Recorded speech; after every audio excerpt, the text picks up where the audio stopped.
Okay. Good evening. We will go ahead and get started with the council meeting for February 10th. It is now 6 p.m. and we will begin with the pledge of allegiance.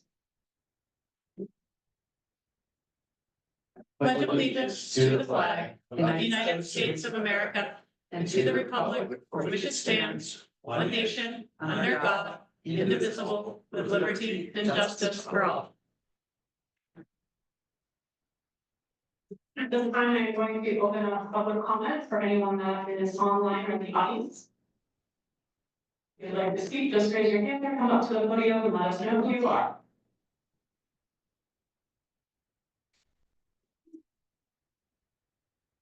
Okay, not hearing anything, so we will move on to item 22 for the public hearing with the update of the general assistance ordinance. So opening that at 6:01. There was just this one red highlighted portion that I saw, and that was added to section 5.1B of for recovery residences. Are there any questions or comments or discussion from the council audience? Yeah, just a reminder, if you approve of this change, you have the option of waiving the second reading. And once you have approved the amendment, then it would take effect 30 days hence.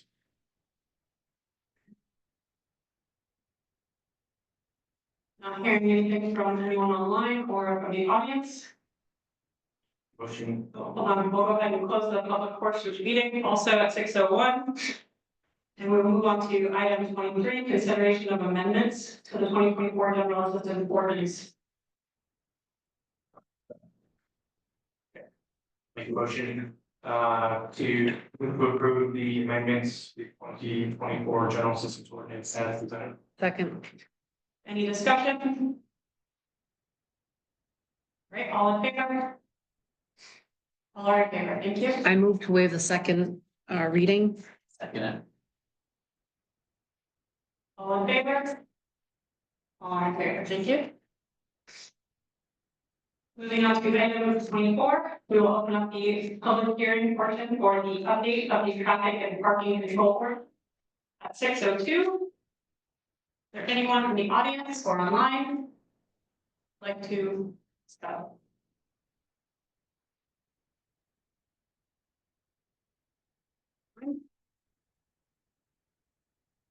Hearing no comment, we will close the public portion at 6:02. And move on to item 25, consideration of amendment to the traffic and parking control ordinance. So moved. Any discussion? All in favor? All in favor, thank you. Move to waive the second reading of the traffic and parking control ordinance. All in favor? We're getting right through this. All in favor. Item 26, consideration of special charitable request for funding for fiscal year 25-26 for the winter food pantry.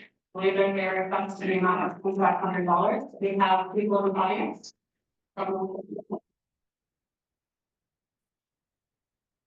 my name's Paul Cottrell. I'm the treasurer of the Winter Food Pantry. This is Sherry Nolan, the executive director of the food pantry. We sent Anthony a letter and some talking points. So you have some facts in front of you if you did get a copy of this. So I'm not going to try to burden you with a lot of numbers, but the food pantry has been serving our neighbors in Winthrop since 1986. That's true. And in 2002, we started serving people in Wayne. That is our territory. 1 in 10 residents of those two communities rely on us for service. And so, which I think is a pretty significant number. We offer 4 primary programs in what we do. We have food that we distribute on Thursdays to people that come to us.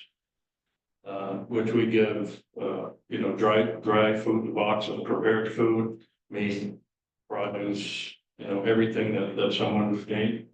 We are now allowing people to come as often as they need food. We give away kids packs in the schools and at our Thursday distribution. We give away, we have a healthy snacks program through the schools. We have 18 grade schools that we provide snacks to, as well as the nurses' offices and the guidance offices for middle school and high school. And then we have emergency food boxes we keep at the Winter Police Department and the Town Hall in Wayne. So we want to say thank you. The town of Winthrop has given us $1,000 a year contribution for many years, but we've grown significantly. And we just felt it'd be a good idea to come down so you could get to know us, what we do. Funding. We thought it was appropriate to, ask for a little bit of an increase from 1,000 to 2,500. And to answer any questions that you might have about us.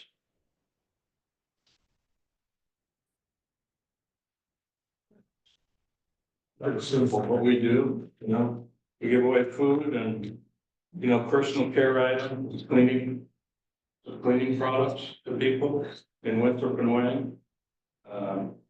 We're very grateful for what we do. We've got about 60 volunteers and we spend about 4,000 hours a year doing this for our neighbors in need.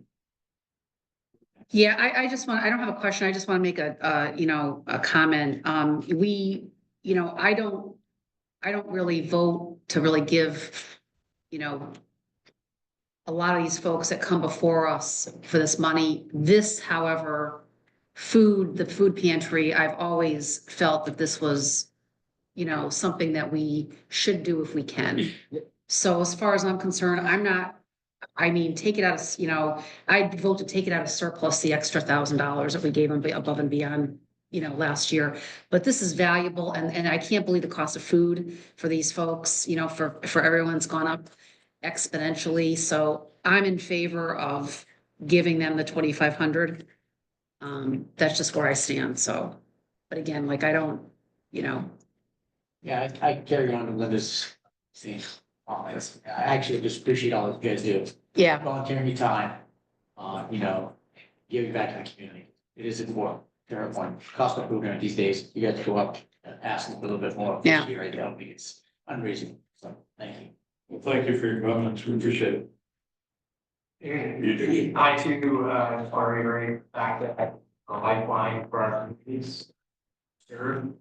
It provides critical access to nutrition for many young residents of Winthrop and Wayne as well. Question, where do you guys typically get the bulk of your funding? Is it just donations? Well, we do an annual fundraiser. Our communities are very generous. And in the past couple of years, we started mailing out more donation letters.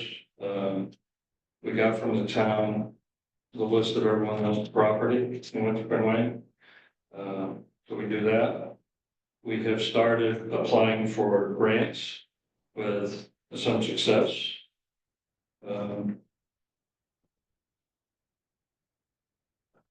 We get a lot of food, we get some food donations, as well, although money is really what makes it easier to run the pantry.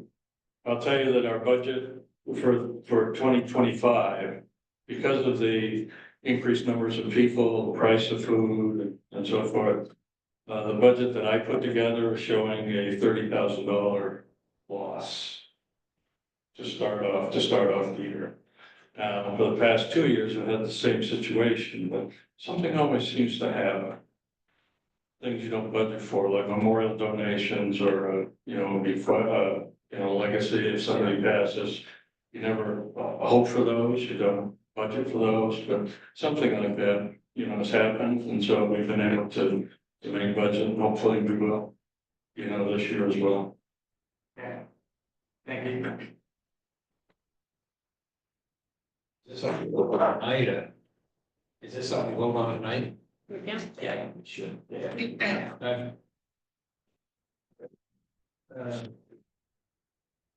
I make a motion? Go ahead. Move to approve, the funding for fiscal year 25-26 with the food pantry in the amount of $2,500. Second. Any discussion? All in favor? All are in favor, thank you very much. Thank you so much. If you just want to make a note as well, you did post, I think, that in preparation for the storm on Thursday, that you will be closing and doubling up your session on Wednesday. We did post that and Anthony helped us putting it out on, so yes, we were closed last week and to be closed 2 weeks in a row was just, asking a lot, so. No, that was a good Appreciate recommendation. that help. Yes, thank you very much, and thank you all the volunteers. Thank you.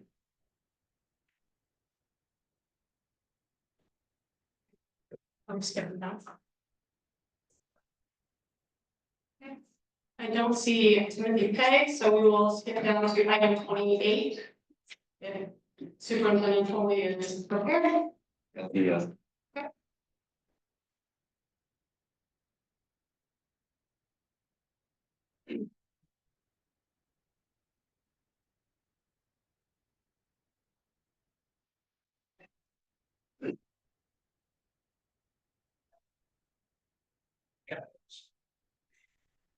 Right? I've got to sit now. Patience. Just like it always. Have a great night, thank you. Thank you, good. Yeah. Thank you very much.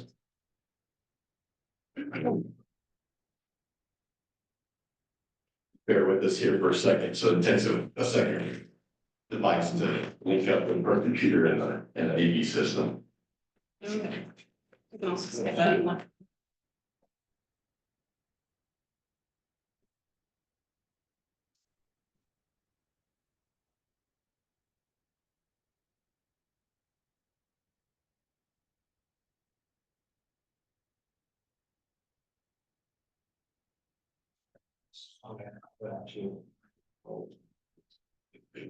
Actually, no. Dude, is that?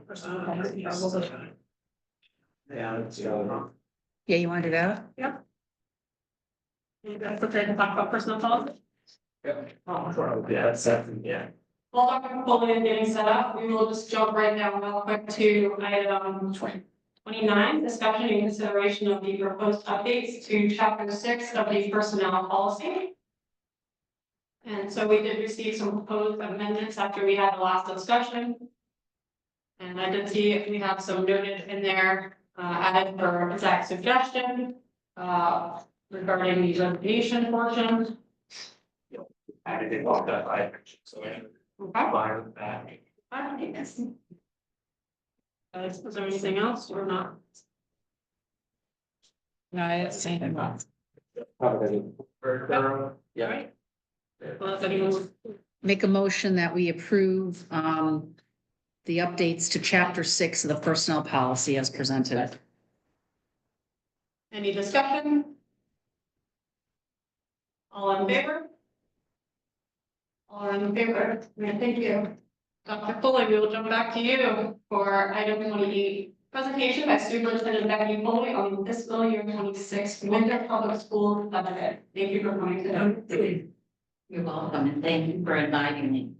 On behalf of our administrative team, I'm excited to present an overview of our proposed FY 26 budget that presents our team's best thinking on how to move the learning forward in Winthrop Public Schools. Winthrop's vision states that the power of ideas changes attitudes, lives, and ultimately the world. In order for us to realize this vision, we must invest in our children's education. Enrollment in Winthrop has been steadily decreasing. Over the past 10 years, there has been a 10.3% decrease in enrollment. We expect the enrollment to stabilize and remain flat for next year. Our largest decrease in enrollment has been at the grade school with a 17% decrease, a 5% at the middle school, and a 10% decrease at the high school over the past 10 years. The board adopted a strategic plan in 2023. The FY 26 budget focuses on all three of these strategic goals. More specifically, we have three areas of focus that I think I spoke to you previously about. establishing an accurate baseline budget, addressing safety needs, and a focus on increasing student achievement. First and foremost, we must establish an accurate baseline budget. We began this current year's budget with a $751,000 shortfall, which reflects a 5.6% increase in expenditures just to get out of the hole. I reported in the fall that we knew at first glance that we were at least 500,000 in the hole. And as we have gone through the year, that Nick has done a fabulous job reviewing our budget. And we realized that we were under budgeted more than we thought in September. We have only been able to weather this deficit by extremely limiting spending this year and by the diligence of all of the administrators in overseeing their cost centers and delaying capital improvement projects that were targeted for this year. We have left unfilled positions not filled. This is not ideal, but it's what we did, to not have to go back to the taxpayers to get through this current year. As we built this year's budget, we reviewed last year's historical spending and spoke about our most critical needs. This is truly a baseline budget. It does not address all the needs that we have. This budget establishes some good fiscal habits. It begins to provide an annual donation to the established turf account so that in 10 years, when the turf needs to be replaced, there is money to do so. In future years, we will need to give much more than $5,000, but this is a starting point. This budget also establishes a $100,000 maintenance line for capital improvement. We cannot maintain our buildings through dependence on the undesignated fund balance. That's like hoping that grandma dies so we can replace the roof on the house. Undesignated fund balances and gifts from relatives are a time for extras, not for required maintenance. I would hope to build this line up to $200,000 in the future. We also have not previously budgeted anything for overtime in transportation, which is not fiscally responsible. It is inevitable that there will be some overtime incurred because of sports and co-curricular trips. This budget establishes an overtime. It also establishes accurate salary and benefit lines, all needed for good fiscal management. Lastly, it invests in professional development for staff, which we have not had adequate funding for this year because of the frozen budget. Without professional development, there can be no expectation that our student achievement will improve. It's only when we know better that we can do better. We only know better by growing professionally. This is not an extravagance. It is essential for building strong schools. Safety. Our current phone system has reached its end of life. We can no longer add lines. We can't even repair or replace the phones because they are so outdated. This has been put off until it can no longer be put off. It will cost around $60,000 to replace our phone systems. In order to invest in our students, we must begin to have a targeted focus on improved student achievement. We have previously implemented many steps, some which cost nothing, some which did. We have pre-K, we now have universal breakfast. We have a response to intervention system at the grade school. We've hired 2 technology support positions. We've established a dropout prevention committee. We've restructured schedules at the grade school and middle school. We've established the WIN buddies at the high school. We've added an additional guidance counselor at the grade school, and we have at-risk committees at the middle and high school. This has not been enough. This slide shows the need to focus on improved student achievement.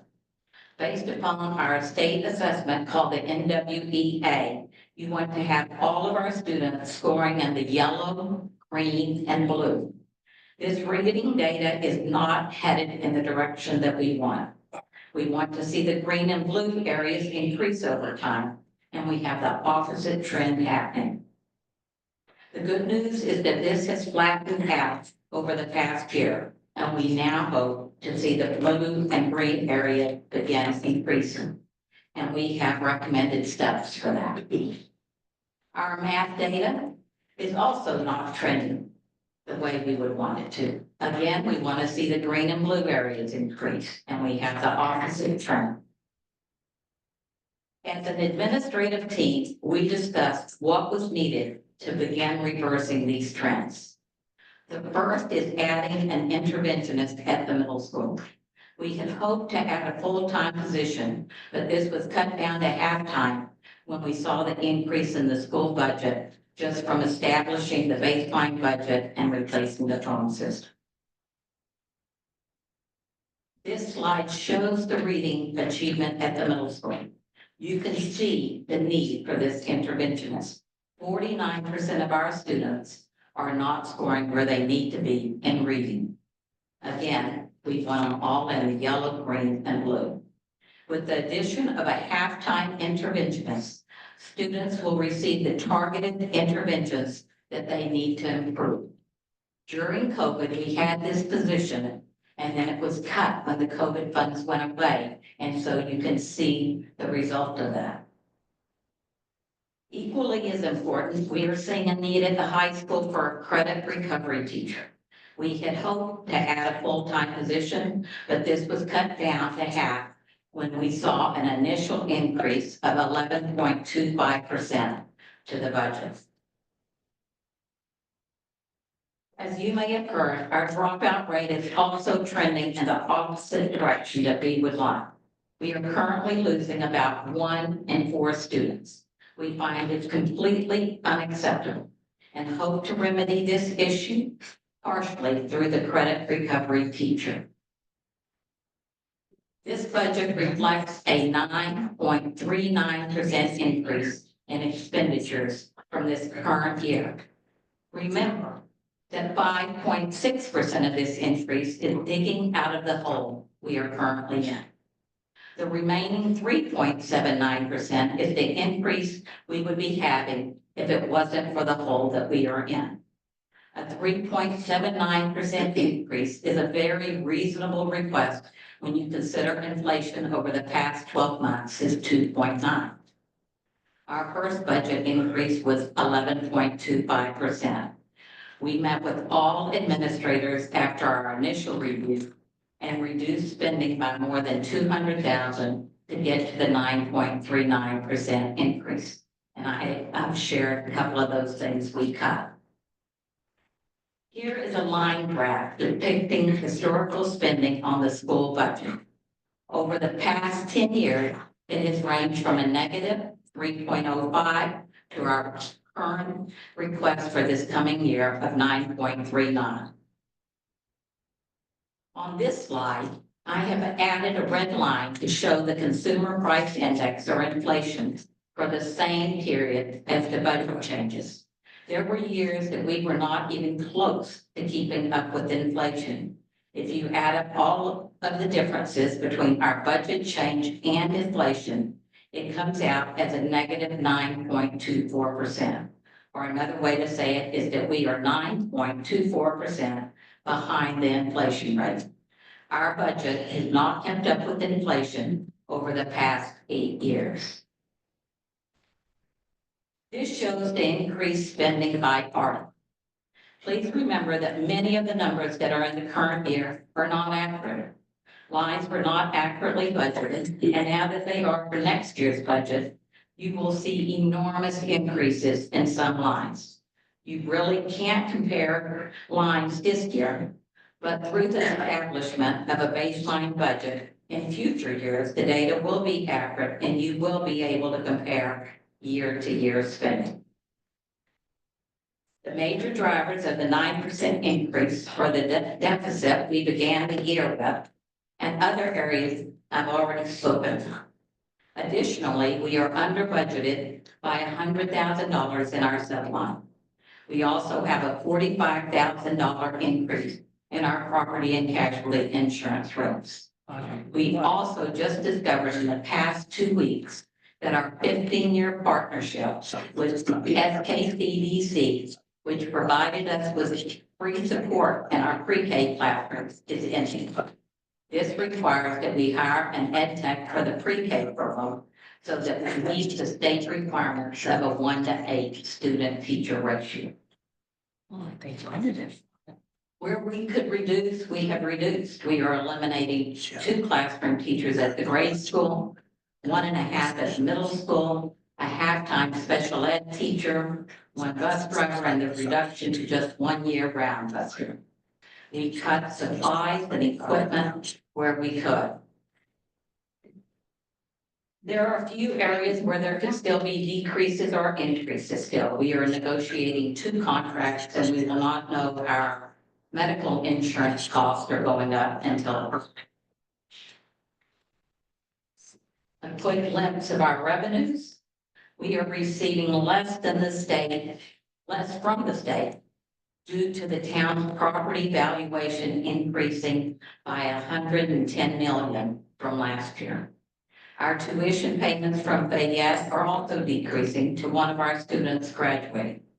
Our main care and miscellaneous are remaining the same. Our declining enrollment over the past couple of years has also lessened the amount we receive from the state. There are many needs that we just can't fund this year. That includes a jobs for main graduate position that the high school and middle school have been wanting. The other half of the interventionist positions. There are many capital improvement projects that we just can't fund at this time. And we really, because of the electric bus situation, we could really use an additional bus. But we are just hoping that our regular fleet keeps running. We believe that this budget provides a pathway for every student to achieve success. I presented this same presentation to the school board last Wednesday night. At the next board meeting, administrators will begin their presentations and give the board and community more specific information about each of the cost centers. We are also hosting a community forum on March 20th from 6 to 7 at the high school cafeteria. The administrators came up with this idea and they want to be stationed around the high school. It will not be a board meeting. Of course, we want the board and the council and community to come out and ask specific questions that they may have in a more informal way. So if you have questions about transportation, Josh will be at a table and be able to answer your questions. We believe this budget strengthens and moves Winthrop Public Schools forward, breaking barriers and providing opportunities for all of our students to succeed. And Friday with the 10th annual Global Play Day, our students at Winthrop Grade School joined 2 million students all around the world in celebrating the importance of play without the use of screens or games. I was able to take a moment to step outside and witness the joy of our students being outside, enjoying the snow, being with one another and just being kids. I know that this budget is higher than any of us want, but it is what is needed to ensure that we establish a fiscally sound practices and put us on the pathway to increasing student achievement at all levels. And we hope that you can support us in advocating for the children of Winthrop Public Schools. Thank you very much, Dr. Foley. I have a question or comment from Councilor Cabrera. Yep. You know, I'm looking at this budget and a 9% increase. That is just something, with all due respect, I appreciate all your efforts on what you've done here, but with all due respect, I cannot even fathom a 9% increase. When you're looking at these enrollment levels and you're looking at, you know, we have thrown a lot of money at the Winthrop school system. And if you're looking at enrollments, they've gone down significantly, 17% in the elementary, 5%, 10%. Those are significant figures. We have thrown more and more money every year at this budget. And I'm not, I don't know what the answer is, but the fact that 1 in 4 are dropping out, that's significant. That shows to me that it doesn't matter how much money you're throwing at it. Something's not working there. You know, I mean, it's not working. And, you know, to me, folks are having, I mean, if we need to cut and increase classroom sizes and do whatever we need to do, I think we're gonna have to do it. This is where I'm coming from, because right now you have people out there that cannot afford, and you're gonna see, I think, a huge recession coming if some of this trade stuff doesn't pan out. But you know, to expect that with this economy and the amount of increase in food prices, in energy prices, a 9% increase on this, I will not vote for this. And I appreciate everything you've done. And I know that some of this stuff, but like, you know, you're looking at some of these figures, and I haven't gone through everything, but you're looking at some of these figures with these departments and stuff. I mean, why wasn't some of this stuff budgeted? And why, what were the discrepancies? I need to walk through this, and I'd ask that at some point in the next month that I can do that with you or somebody else. But I'd like to see where this stuff, you know, I mean, why weren't these figures, were they budgeted properly, and why weren't they? Why are we so far? I know we had some issues, but that's incredible to me. How much we are behind we're behind on this stuff. It's just, to me, it's just, I cannot support this. I can't.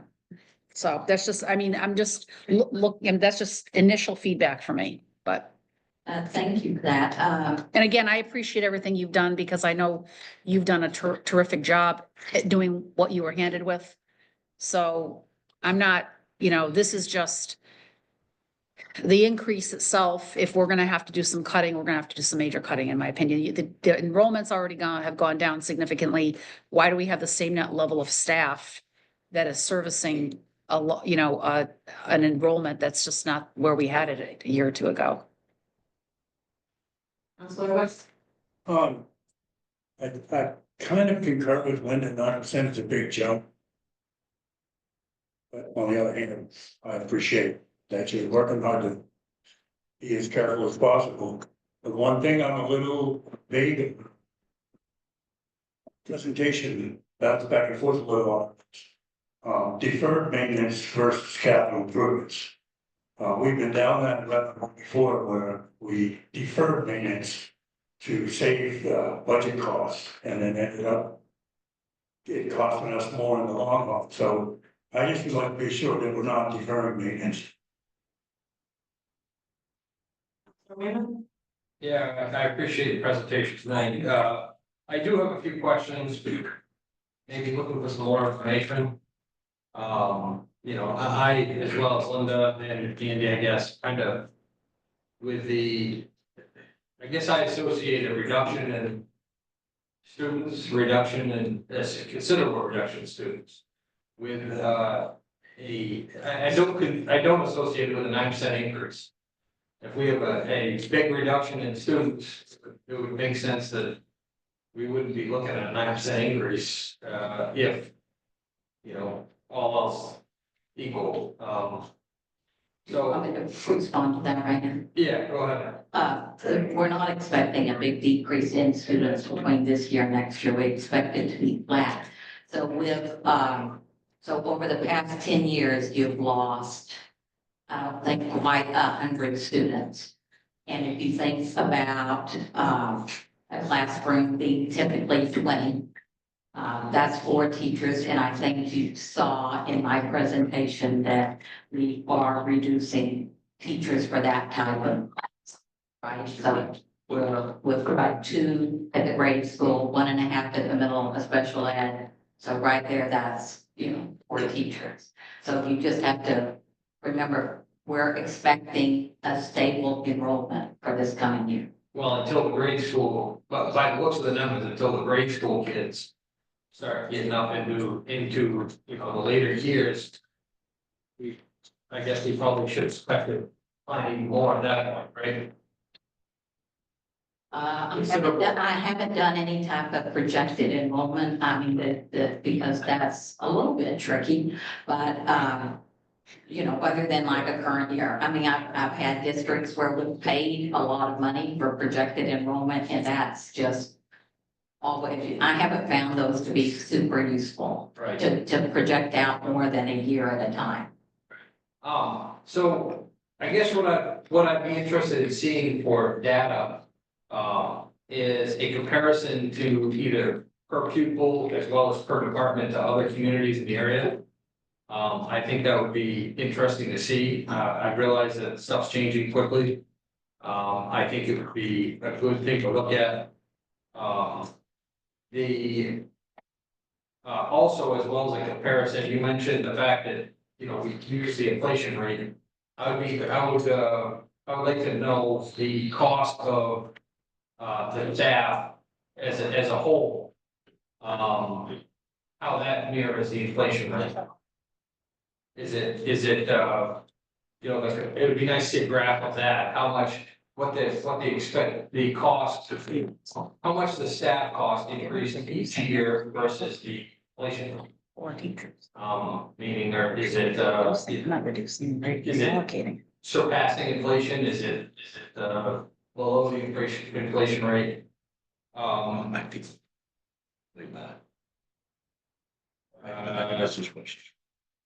Are they getting rid The of it? other thing that I, maybe as something interesting to look at, maybe if this year, not this year, maybe other years, what percentage of the schools where we have such an increase in kids? What percentage of the actual physical buildings are we using? Are we using all the classrooms? Are we, you know, is there any sort of means for consolidation with the 3 different buildings we have? Just to help save some of the expenditure. I mean, if it's gonna keep shrinking and shrinking and shrinking, we've got, last I knew, we had a high school that was not being utilized completely. There was portions of the building that weren't, you know, classrooms that were empty. Is that true? I'm trying to remember, you know, I've been in the schools and I don't know, I can tell you there's no way to consolidate. Again, let's think about, you know, our decrease in enrollment, that's like 100 kids that are spread over 14 grades, right? Because Yeah. we service pre-K to 12. And so that's not, I mean, 100 sounds like a lot, and in some ways it is a lot, but not when you start talking about buildings. So I don't, you know, on my walkthroughs, I'll take a look, but I know there are not a lot of empty classrooms. Okay. One last comment or question that I had is, I haven't heard anything recently on the buses except for the fact that Lion Transportation recently filed for bankruptcy. Did we ever get anything in writing before they filed for bankruptcy saying that we were going to get reimbursed for the money that they owed us? So I can give you a quick update on that.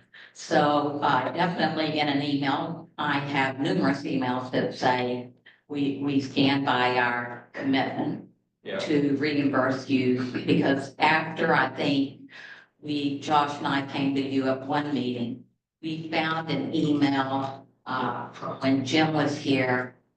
The DOE facilitated some conversations, and I think the DOE person had minutes that said that they would, you know, pay for the rentals for last year. And so once I presented that to Lion, previous to that, they were offering me half of the 57,000.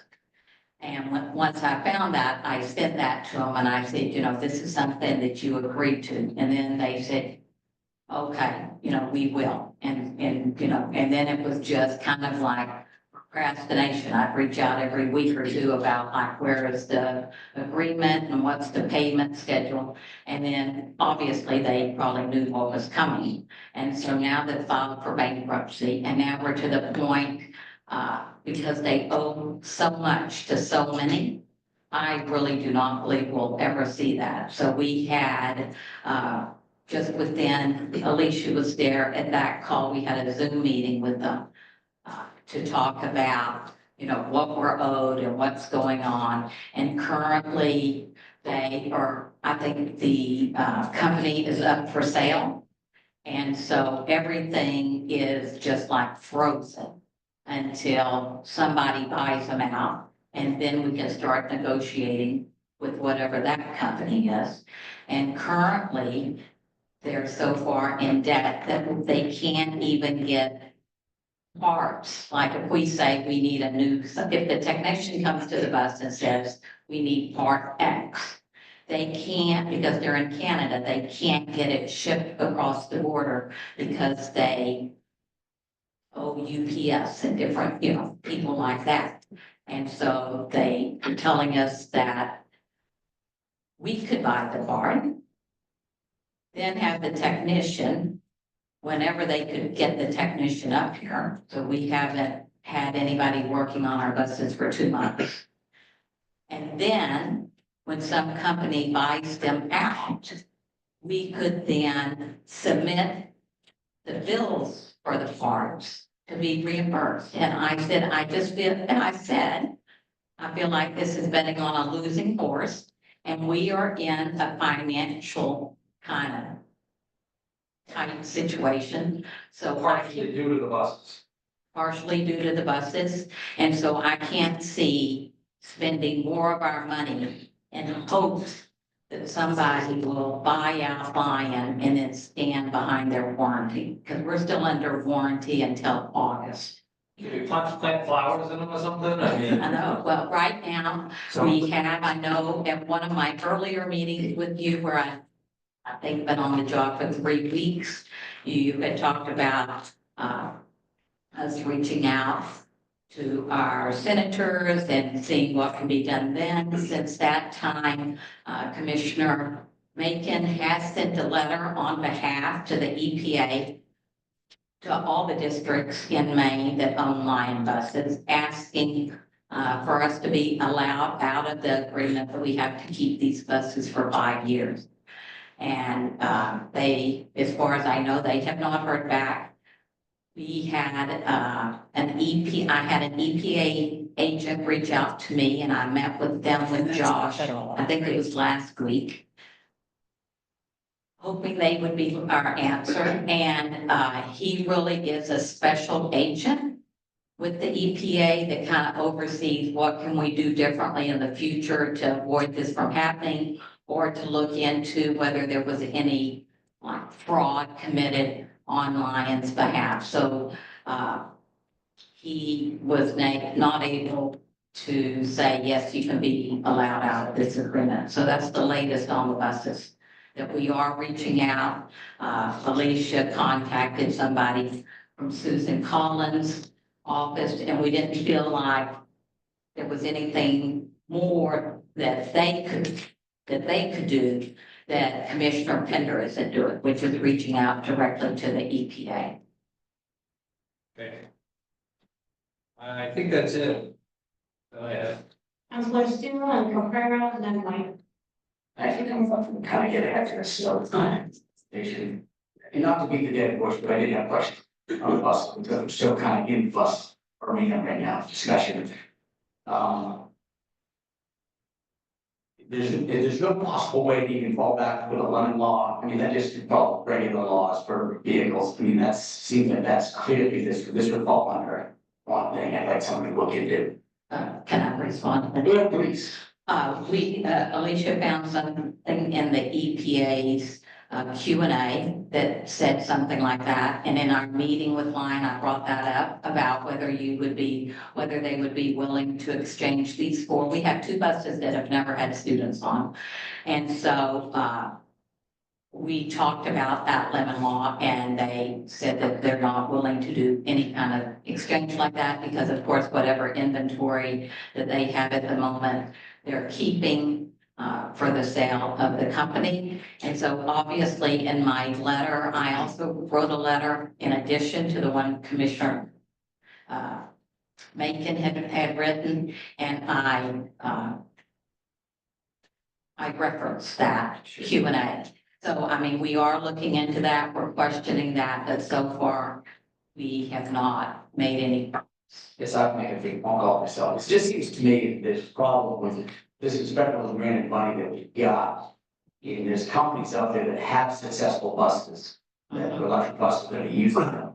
Yes. They should be going to this company, you come pick these things up. I mean, we don't want them here. Let's go get something that's proven, it's gonna work. So I'll leave it at that and simply longer discussions, but same with the buses that got, we did get a grant money. I think Jim put us up, we bought some new buses last year, correct? We had some matching grant money. These buses. Sure, I can, well, I'll try to articulate. Okay, So you get, it's not really grant money, but you apply to the state yeah, and they'll say, yes, we agree, you need some buses. yeah, And then we use the undesignated fund balance to purchase those. And then what happens is through our 279, over 3 years, we're reimbursed for a lot of that. So that's already in our 279 where we're receiving, some reimbursement every year. So it's not really like a grant. okay, so that's nothing we can tap into again if you said, because I know you said you could probably use another bus. Well, if we tap into that, we have to We still upfront the have- money. we have to have the upfront So that's money. gonna be 100 and something thousand more, which means, Nick told me 1% is 135,000. So that's going to now be 10 point something. Okay, thank you. Well, no, I'm just wondering, how the money is. We purchased new buses last year due to these family electric buses, and I just kind of thank you for the clarification of understanding how we got to that point. In your presentation, you were talking about a guidance counselor at the grade school. You just kind of don't even know that role. I mean, I went to school for a year, and I don't really remember a guidance counselor being at the grade school level, and what does that entail? What, you're not saying not value, but tell me, what role is that person gonna take? Yeah, so our grade school is our largest school with, well, we saw the enrollment close to 400 or more than 400 students. And as you can imagine, there's just a lot more social emotional needs than when I was in school. I didn't have guidance counselors at the grade level. We had them at the high school. So now those counselors do a ton of work. They do direct instruction in classroom to reduce bullying and things like that, right? And wellness. In addition to that, they meet a lot of times in a small group with kids who need to learn how to be a friend, or maybe it might be a group that's dealing with like a death of a parent or something like that. And then in addition to that, they meet one-on-one with students who maybe are really struggling to come to school. I know that we have something scheduled next week. We follow the truancy, and after kids have missed so many days, we try to get the family together, and those guidance counselors are huge in helping to implement those kind of plans.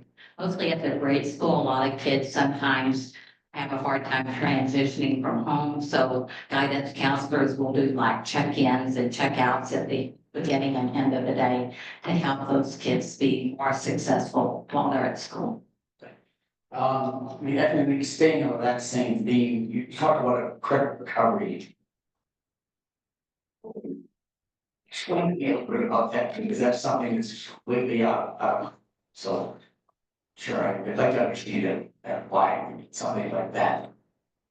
Right, and so this really is directly connected with our dropout and failure rate. So a lot of times if you have kids who, let's just say they took chemistry and they failed the first semester by 50, let's just say they have an average of 50 at the end of the semester. That will be almost impossible for those kids to now make a 90, if they're struggling with chemistry to start with, to make it 90 the second semester so that they end up the year with the 70. And when you are not staying on track with your credits, that's when kids start to feel like it's hopeless, like there's no way I'm going to graduate in 4 years. And so this position would help them to work with a teacher to make up that first semester by redoing assignments or things like that, so that it gives them hope for finishing out the year passing. And when they're passing, then our dropout rates, of course, go up, and our failure rates. And so we brainstormed a lot about, at the A team, about what is it that we need that we currently don't have. So Thank you for kind of laying that out, what those roles would be. My last question is this, and I know you, like I said, you got a great presentation, you gave us this packet, and you also got a chance to review all of it. Come here and listen, but how much is this in the salary and benefits, is the increase? Oh, I think that is a 885. presentation, was it 800 something thousand? So $885,917. Okay, so with that, because the state hasn't upped the base salary yet, have they? Jim sold us on last year saying, we're gonna try to incrementally add this to get to that. Yeah, thank you. We're probably gonna get to that point where the state hasn't approved, have they approved that yet, or are they going to approve it this year? Where are we at with that? Because I know we upped it a little bit more last year, so we can make it softer when they get past it, or if they were going to pass it. So where we are in relation to that right now? Well, right now, we're negotiating the ed tech contract, and that law has passed. Okay. And so we have areas that will have to be addressed for next year with our support staff. Is that in this budget? That's in that budget. So, Yeah, so the base salary for a teacher is 50,000 ed techs. ed tech? No, it's not, and it's not 50,000, but I can't quote you what the amount is off the top of my head right now. But whatever it is, we're under that in some areas, and so that will need to be addressed. I do not think that law has passed yet about the 50,000. Yeah, So I think it's, that's my question. yeah, but I will tell you, from having done, we're working on negotiations, and our teachers, and I know you deal with this with the police department and other departments in the town, you have to remain competitive. And right now, we are not competitive with our ed tech salary or our teacher salary. So I would argue that, well, yes, we want to meet the law, of course, but we also need to remain competitive, because one of the answers about improved student achievement is retaining staff, right? No, I understand that. I was just trying to understand if that had put in place, because like you said, Jim had sold us a more of an increase last year, so we can each year incrementally to get to that point, because he thought basically the state was gonna be at that level, and how close are we to there? So that's kind of was my question, and it's not nothing about trying to keep our staff or anything like that, again, and when we want to be competitive. Where do we rank currently right now with that on kind of central Maine as far as salaries go? And I guess it goes back to Roy's question, I don't know if you have the answer, if you have to go find it. Where do we rank for like employees as far as base salaries, or what are we paying for to a neighboring community like Monmouth, or I don't know, there's not a school that is gonna deal with maybe Veronica or. Yes, And I'm looking that's at the whole package, so, benefits and all. yes. Yeah. So, because we're negotiating, I worked with the board on establishing our cohort, and to me, what makes the most sense and what we've done is just, who are our geographic neighbors? So we have established our cohort to be Maranica, Halldale, 52, because Leeds borders us. Just another larger school than us. I do know that there are larger schools, yes, but I mean, this is where we're gonna either lose or gain teachers from, usually, right? I mean, some people will commute an hour, but most people want to stay within, you know, a close range of the community. So we have, I think there's 6 of us in that cohort, Jay Liver, I think Jay is in there, and Parker, 11, because they were us too.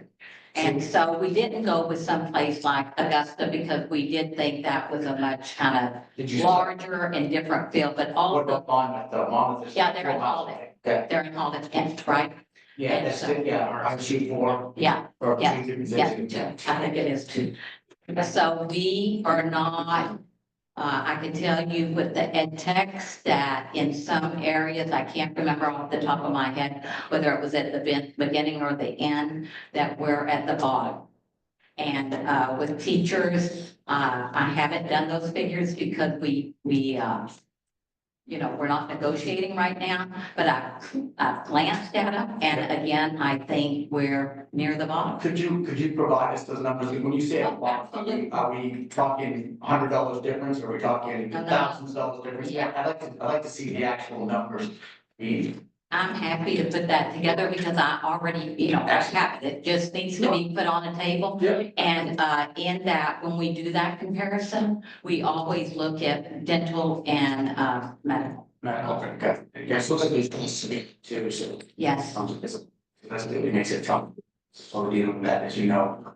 It's just that happens, so. But thank you again, I appreciate you coming out and saying that. A couple questions. So the salary and benefits, you can't give us this 885, is that a 9% increase? and I'm looking at you. I don't have that. And the other thing is, when you're looking at the cohorts, I will tell you this. For years, I've sat on this council, and every time, every other year, we were told we are not competitive. When we looked at the salaries, when Anthony finally looked at the salaries when he came on board, I can't believe at some of the increases that we had, when we realized them, we are higher than some towns that are wealthier than what we are. And I guess my question is, like, when you're looking at Jay was a wealthy town with respect to the paper industry there. They had all the money they needed. And I'm sure they paid their teachers. I don't know what is in that spot right now at the mill, whether, you know, what their base is or anything. But for years, they were paying, you know, huge salaries throughout the towns and stuff with some of these paper companies. Well, I'm telling you, we're not comparing ourselves to Southern Maine would be what, right? We are comparing ourselves to districts where this is where we're gonna lose teeth, you know, right? I mean, this is where, if you're living here and you're a teacher, you can, you know, you're probably going to go to either Maranica. Right, but I guess my point is, we heard that for years with the town employees here. When we finally looked at their salaries, they were pretty good. Needless to say. But what I'm saying is, we can only afford what we can afford in this town. And if we're gonna look at 5 communities and then average it out and say, this is what we're paying, I just don't, I don't know where it ends. Every 2 years, the private sectors increase, our salaries have not increased like a lot of the state and, you know, local municipal salaries have. I've just seen it. We have not in the private sector got those type of increases. So, and I think things are, you know, turning pretty quick here. I think they're gonna turn with the economic situation that we have. I just don't see how, you know, huge increases like this, 9% is just, that's huge. I don't see you're getting that. And with the benefits that folks are getting in this town, I would love to have those benefits.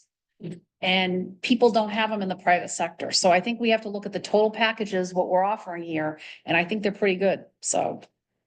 I'm happy to, gather that data and pass it on to Anthony, because we have it. Aaron? I don't. Tenant. First off, I guess, when I watched this presentation fall, I was very, at that point. I've seen this kind of reinvestment into systems, mainly in healthcare, but, that seem to have, or out. And when I look for certain things that might be red flags, right? Having a position for credit recovery and intervention type positions being added at additional costs rather than in some sense, in my mind, figuring out what the root of that problem is, because it's significant, is dangerous. Because it changes the goalposts. Where that line, first off, and when you look at a Winthrop graduate, or a graduate from any high school, but in this case Winthrop, and you go to college, you would be able to then gauge that student on a certain metric. I'm concerned that students from Winthrop will not have that benefit when they go and apply. So, if you look at someone that has a diploma from Winthrop High School, I don't want that diploma to mean it's a shifting assessment. So I have concerns, significant concerns with that approach. So I just wanted to get that out there, kind of out of my mind. Can I respond? Yes. I think I hear what you're saying, but I'll respond with this. If those students that are struggling do choose to pass to college, that most colleges, all provide supports. So when I was even, working on my PhD in USM and was taking economics and struggling, there was a place for me to go. Right. That would provide tutorial support, which is exactly what this is. So I think that those do exist because it's in the college's best interest. They want to have a high graduation rate at their level. I think it was 2004, a law was passed that required that we put in a response to intervention in all of our schools. Currently, our grade school has established that and it's up and running, and we have wonderful interventionists there in like Kim Damon and Stacy Bourne, and those kids are doing better. At the middle and high school, we do not have those positions. This is unusual for me to be in a district where it's like, well, where are your, maybe they're not called credit recovery, but they're called interventionists of some sort. And so in that way, we're behind here. And because, you would hope, you would want the teacher to do what we call tier 1 support and do the lesson and have all the kids get it. But they don't, because we all learn at different paces, and what we bring for prior knowledge is different, right? So maybe your parents are doing math with you every night at the dinner table, and mine, hate math, and so we never even talk about math. And so we are in that class at very different levels. And so we need to have, for those kids that are struggling, supports to help them, and that's pretty common in schools. I'm just gonna reply to that real quick. Okay. And not necessarily even a rebuttal, but to say, well, one, I want a Winthrop graduate to have the respect that should be earned as a graduate. We want to maintain the weight. Yes. The second part, I would say, is when we want in 1, 2, 3, 4, 5, there's 7, right? But how many of us went to high school? Right, say 5 of us. So there's quite a breadth of knowledge here as far as experience through this system. When I was in school, I specifically remember being identified early on as a student that would probably need additional attention. Okay, I went to school year round. We had summer school right here, we had the resource center, Mr. Dume, Mr. Sweeney. I can, tell you my own experience. Had this district waited until it was a problem, I wouldn't be in the position that I'm in. So I don't think it's a winning strategy. I think it's been tried. I think it's failing our students. I think you need to really look at the model itself, to be honest with you. Because if you want to do research, you want to look at the evidence, follow the evidence. And I implore the board to do this as well, is find what works and where it works and implement that. And follow the evidence. Don't just go off of what's trendy or, catching students up. Find the problem and start reinvesting there, because what's happening now is you're having a population that's losing faith and is not comfortable investing in a system that is not providing performance that they expect. And I do think you're gonna have a lot of pushback from certain aspects, and maybe rightfully so, in the community, that if we try to say we want to support a 9% increase, we need to be able to demonstrate to the community, the people that elect us, why. And I'm struggling right now with that. And I've been trying to keep a distance away and watch you guys develop your processes through the years or throughout this year. And with the board, kind of retooling themselves, and I'm still struggling. So if I'm struggling with it, I think there's probably members in the community that will struggle supporting this.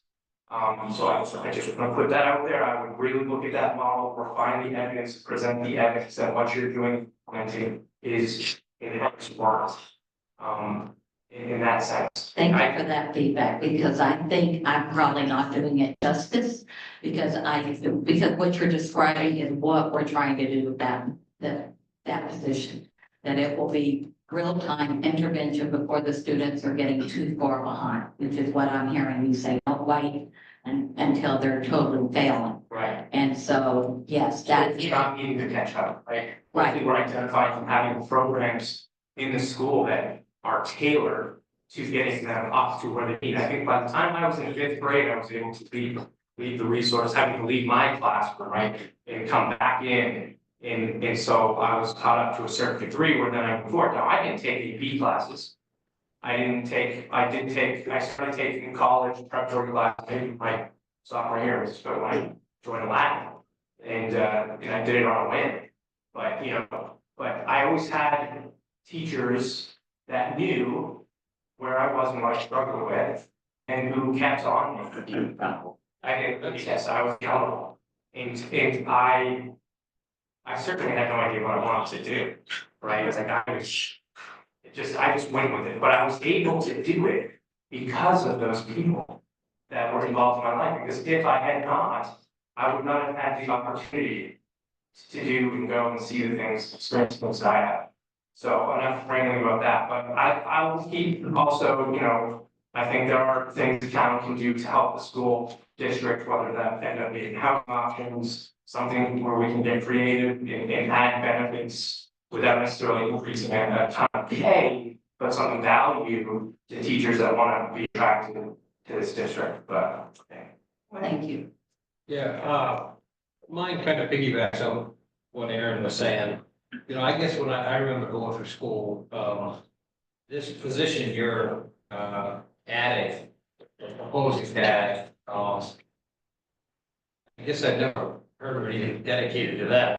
As a school, I can think of a few teachers that they were, your regular staff that I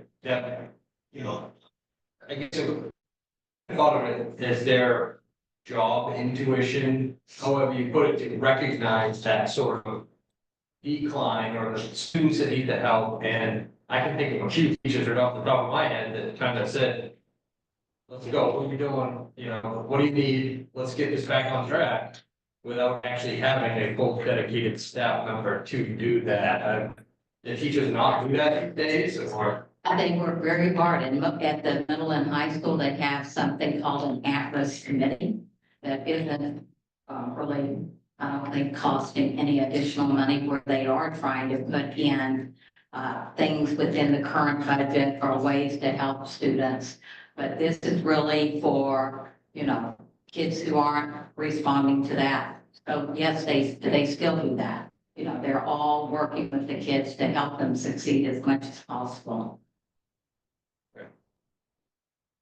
All right, I'll wrap this up, and I really want to thank you very much for listening to everyone's stories and personal experiences. And then also, you had mentioned February 26th, the administrators are giving presentations. Is that a school? March 6th, right? Just during part of our board meeting, for our next two board meetings, they will be presenting their individual cost When centers. is it, February? As a first one, it's going to be what I would consider like the non-academic, the supporting cost centers.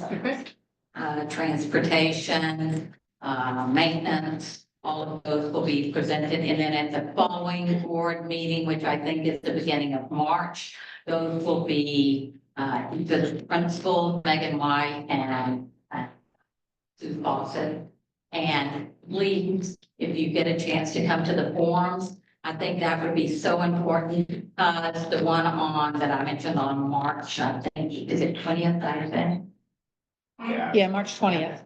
Because that is where you can get like, Roy's question, you could get that from Jay, where he could tell you specifically what his teachers are doing around that, and where, you know, he can give you more specifics about how he sees that model working. We did talk about having that person start maybe in October and go through June, so we can do the summer school without additional cost. So any of those questions is going to be very informal and When are they? So February 26th and March 20th, correct? so I think you're confusing the two. The board meetings are where the individual ones are, but at the, let me look at this. You did have it in your presentation. I think it was, yes, it was in my presentation. I think it's March 20th, which will be at the high school. Where all administrators will be there that night, so that if you're wondering about a position, you can go up and talk to that administrator informally. And that is not considered a board. Now, I'm looking where that, have a forum presentation, we have to publish. the other two. So meetings- it's not a meeting, it's a community event. Yes, yes. It's like a school fair. March 20th from 6 to 7 at the high school. Administrator presentations, you said those are. And it's not really a presentation at that one. They are going to be sitting to answer those questions that you're all asking tonight. The presentations will be at the next two board meetings. Okay. And when are those? And our next one, Alicia, I'm looking at you, Wednesday, 26th. February 26th.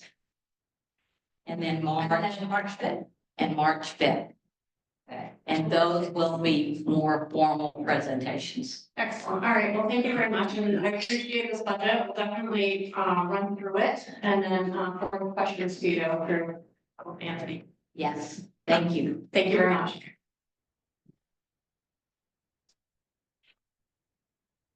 Okay, we will- Thank you, Anthony, for helping me this. And then we will circle back around to a presentation on MP3, which is by Dr. Smithy Pei, the Connecticut County Emergency Management Agency. EMS, the position and responsibility. Presentation. Tim, if you'll give me just a second, I'll call up your presentation here on the computer. You guys have had a long evening, so I want to honor your time and on a deadline and how much budget of minutes you could get off, so keep it right to that. What's that? So Tim, if you'll just tell me when you want this advanced, I'll be happy to do that. Yeah. Well, so this works best if you interrupt me, with questions, okay? So, and to frame this, this is my report out to, as many of the towns that I can get to, on what we've done with the general county budget that we were allotted. And also what we've done with the grant funds. So at the end of the budget cycle last year, we asked for enough funds to get through a calendar year so we could critically assess our performance and then report out. So this is supposed to be a critical assessment, so ask questions and put it back. And from the previous conversation, I don't think I'll be disappointed with that, so I welcome this. So I am an emergency physician at Maine General. I serve as the assistant medical director for emergency medicine. I used to be the chief of emergency medicine. Prior to that, I stepped back so I could dedicate more time to EMS. So about 50% of my time is EMS, 50% of it's in the ED receiving you where I was 2 hours ago. So, what I'm gonna do for you is really just try to summarize this. If you've never heard of MD3, the first question is, what are we talking about? So this is a unique program. This is a group of 8 emergency and critical care physicians that normally work in the emergency department or the ICU, who are specially trained to provide that same level of physician level care in the field. So out at the hospital. So that's either moving from one hospital to another or assisting with on-call responses. It is more normal in a bigger city to have this asset. So if you're in Chicago, New York City, Boston, Los Angeles, there's normally a team like us available to EMS, EMTs, paramedics when needed. And the need by ratio is higher. So a classic example would be a mass casualty incident like Lewiston. So something like that, not necessarily gunshot wounds and multiple gunshot wounds, but multiple patients in New York City happens about once every 3 to 4 days. So you have a physician automatically responding to those scenes, right? Not as common, not as high of a need. We also do different types of scope of practice. So I can treat and release, and that's not an option for traditional EMS. So if it's a very low acuity, not high need, I can stitch up your laceration and you never need to come to the emergency department if that's how you engage with the system. So options like that are available. It can be also a febrile seizure, a very benign, not worrisome event. You assess that child, reassure the patients, make sure there's not something else going on. You don't need further testing because of our decision making, and we can leave that patient safely. So examples like that. I'm going to go through the evidence of a mortality benefit. So this is my duty as a physician. Any recommendation I make for you, an antibiotic or a system level like this, I can't make that recommendation without evidence. But what is the data behind this idea? And then for you, from a budgetary stance, is that evidence, the return, worth the investment? So there's a financial decision once I present it to you that you have to make. And I'll do as much of the details of what we've done, try to analyze it as specifically as I can so I can report out to you. What did we do over the last year, right? How did we do it? And then talking about sustainability. Sorry, Anthony, I switched right ahead. So you can move one slide and then I'll catch up for you. And then that's just a summary you have in your handout. Keep going, thank you. You can go all the way to summary of EMS physician response. Primarily, I think our highest value that we've realized is when our patients are the most critically ill or injured. So the closest you are to death, the more likely you want a paramedic versus an EMT. Well, the same would go for physician versus. Other parts of this were the treat and release that I talked about. The biggest surprise for me on this program that I'm most proud of is the education that we provided. How many EMTs and paramedics, both those operating in the street, those in class, all different parts of medical staff that we've intervened in and educated. And I'll show you the numbers of that. So evidence-based. So the first slide here, if you go ahead, Anthony. So this is a meta-analysis. So a meta-analysis is a published peer-reviewed article that encompasses multiple other articles, brings all the data together in one data set so that we can have a more critical assessment of outcomes. So this is 14 different studies, it's 126,000 cardiac arrests. And it compares half of those cardiac arrests where the treatment was led by a paramedic leader, the other half a physician leader. It compared the mortality outcomes, meaning what was the differences in lives saved. So the numbers show you that. I wouldn't concentrate as detailed on the specific numbers, because if you apply a critical analysis of this, it doesn't break down to how many lives specifically were saved. You're more looking for a statistical trend.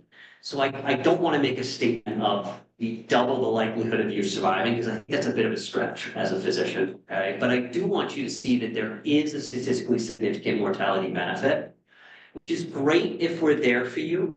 What's more important as a medical director, which is my primary role, is that gap between a paramedic being there alone and then an EMS physician being there. How do I close that? So how do I make it so that I teach often enough, well enough, that my paramedics after our teaching interactions get closer and closer and closer to our mortality benefit? Meaning they get as close to as good as they can get to the EMS physician. That's the ultimate goal. What happens, and I'll let Chief weigh in on this, most of my colleagues in the street, we learn by doing. We're not PowerPoint presentation learners. We're not textbook readers. That's not how we learn in the street. Most of us that work in street medicine, paramedics, EMTs, we learn by doing. We learn best when somebody teaches us in real time, right? So if I come on scene and I'm assisting my paramedic colleagues, we're both resuscitating the patient, we're both actively treating, and I gently guide us down one direction versus another, right? I'm gonna get a lot of questions immediately after that. Why did you suggest that we did this differently when I was gonna go this way? And then we teach, we explain, this is why. This is what I saw, this is why I did it differently. And that lesson, at least for me, when I worked in the street before med school, is permanent learning, right? It's right hands-on and it's timely specific. So the goal here is to close the gap. We have had, the other question on this is how many lives have you saved, right? And it's a difficult measurement I've found. There are definitely some interventions that we have done that have led directly to patient lives saved.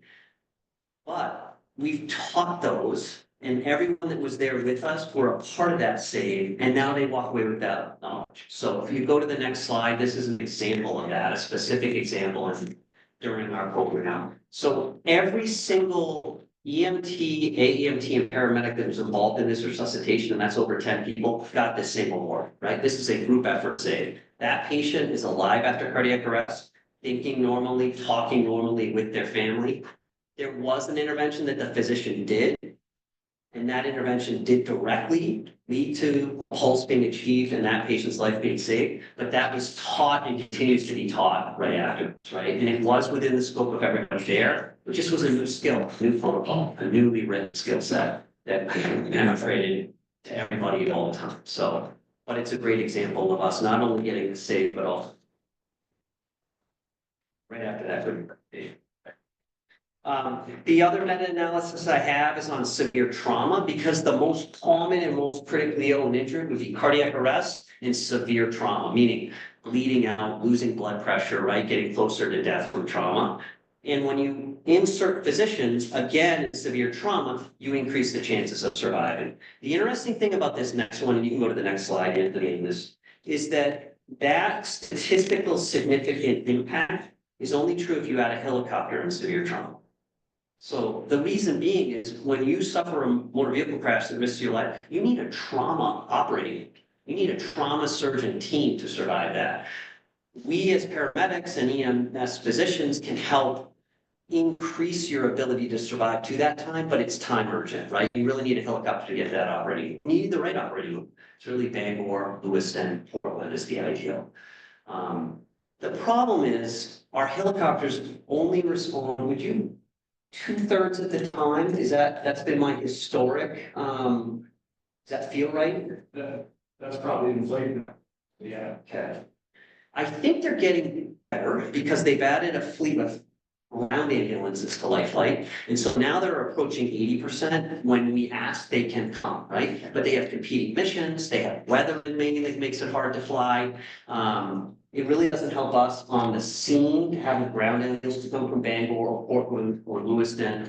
or Stanford, but with the hospital transfer it does. But the point being, we can come in and offer a level of care like Lifelight offers, chief, when Lifelight can't get there, so long as we're available, right? And things that we can bring, blood, advanced medicines, advanced skills, that hopefully can, back up our actual life, can't do it.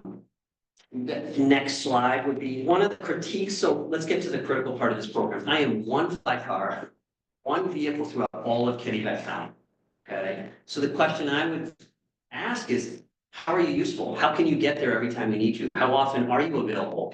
How far are you? If I'm in Albion at the time that somebody in the southern part asked for us, that's a 45-minute to an hour drive. That's not useful, right? So we looked at it. 10 of the cases that we looked at, we were the first advanced life support on scene, meaning first level of paramedic or above. So we did have first responders on these scenes, but during these 10 examples, the physician happened to be there before the paramedics responding. I think by luck, honestly, on this, not necessarily by design. But 5 of those 10 was cardiac arrest. So we know our best impact for the evidence was the cardiac arrest. We were able to get there on those times. This is anecdotal data. These 10 cases doesn't in no way compare to 126,000 cases of what you use for true evidence. It's anecdotally useful to look at our small numbers. So let me pause. Questions, so I don't keep laughing away. None? Okay. But interrupt, right? Because I know I'm speaking to my own medicalese, so please interrupt it. Another critique would be, we aren't available 24/7, 365 days a year. We're not available every day of the week. We have a limited budget of time, limited budget of funds.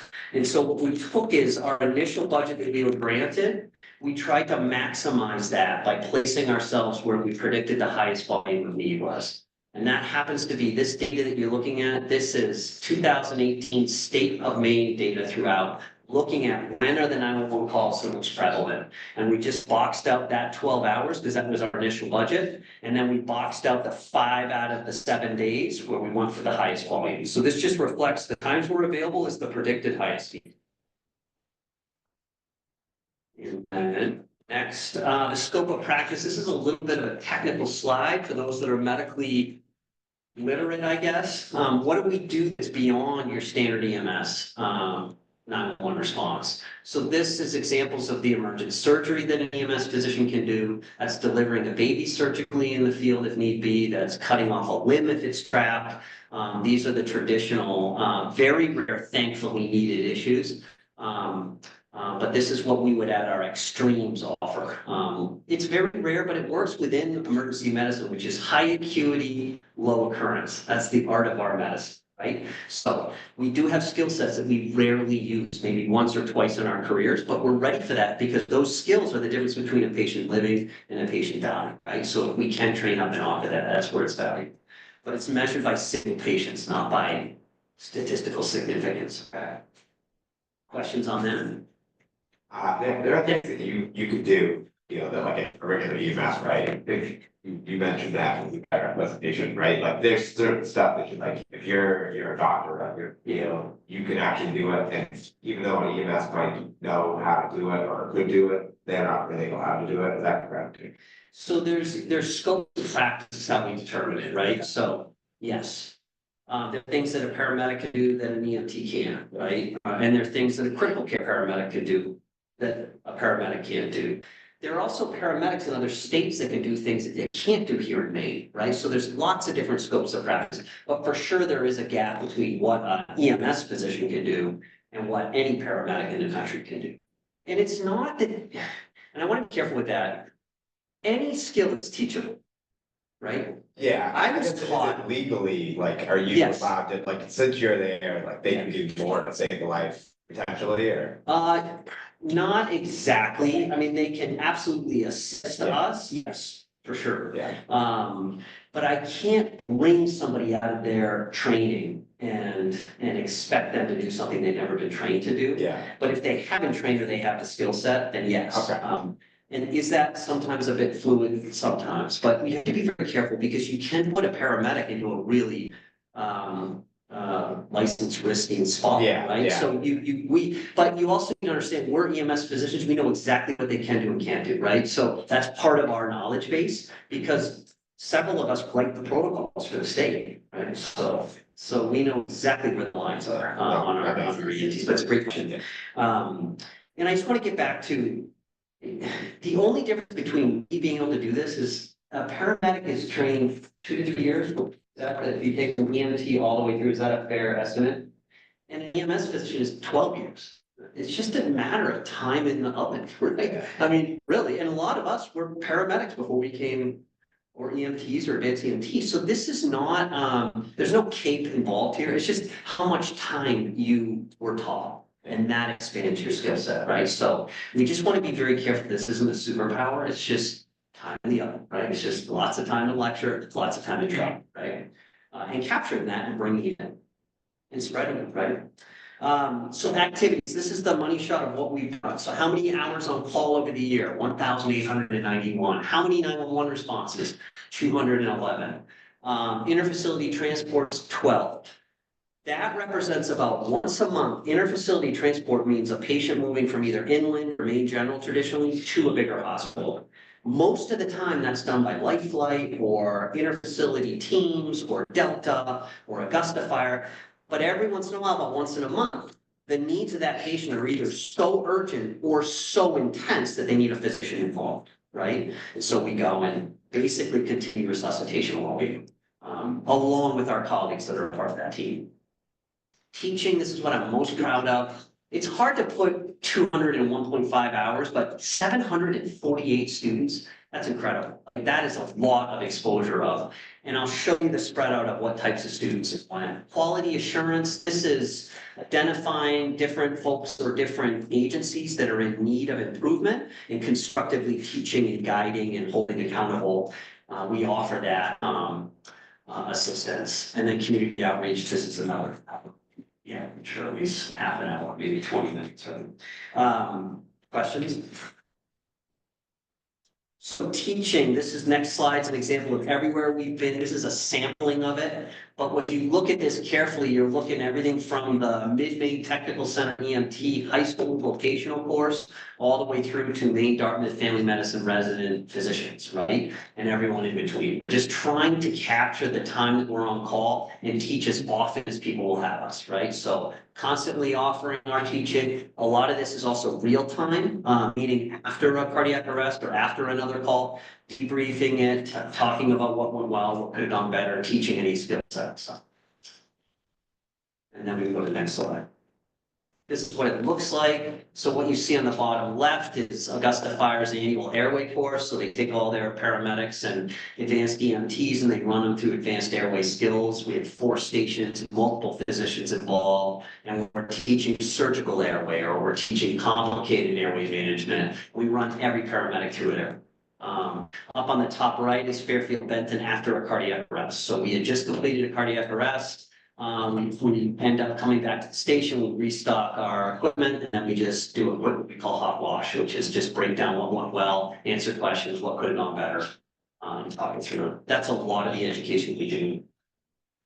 Other pictures here, this is teaching video laryngoscope, which is a new piece of equipment in Maine EMS and how to use it. Up on the top right is teaching suturing to nurse practitioners and to PAs and physicians. So a broad spectrum of education opportunity.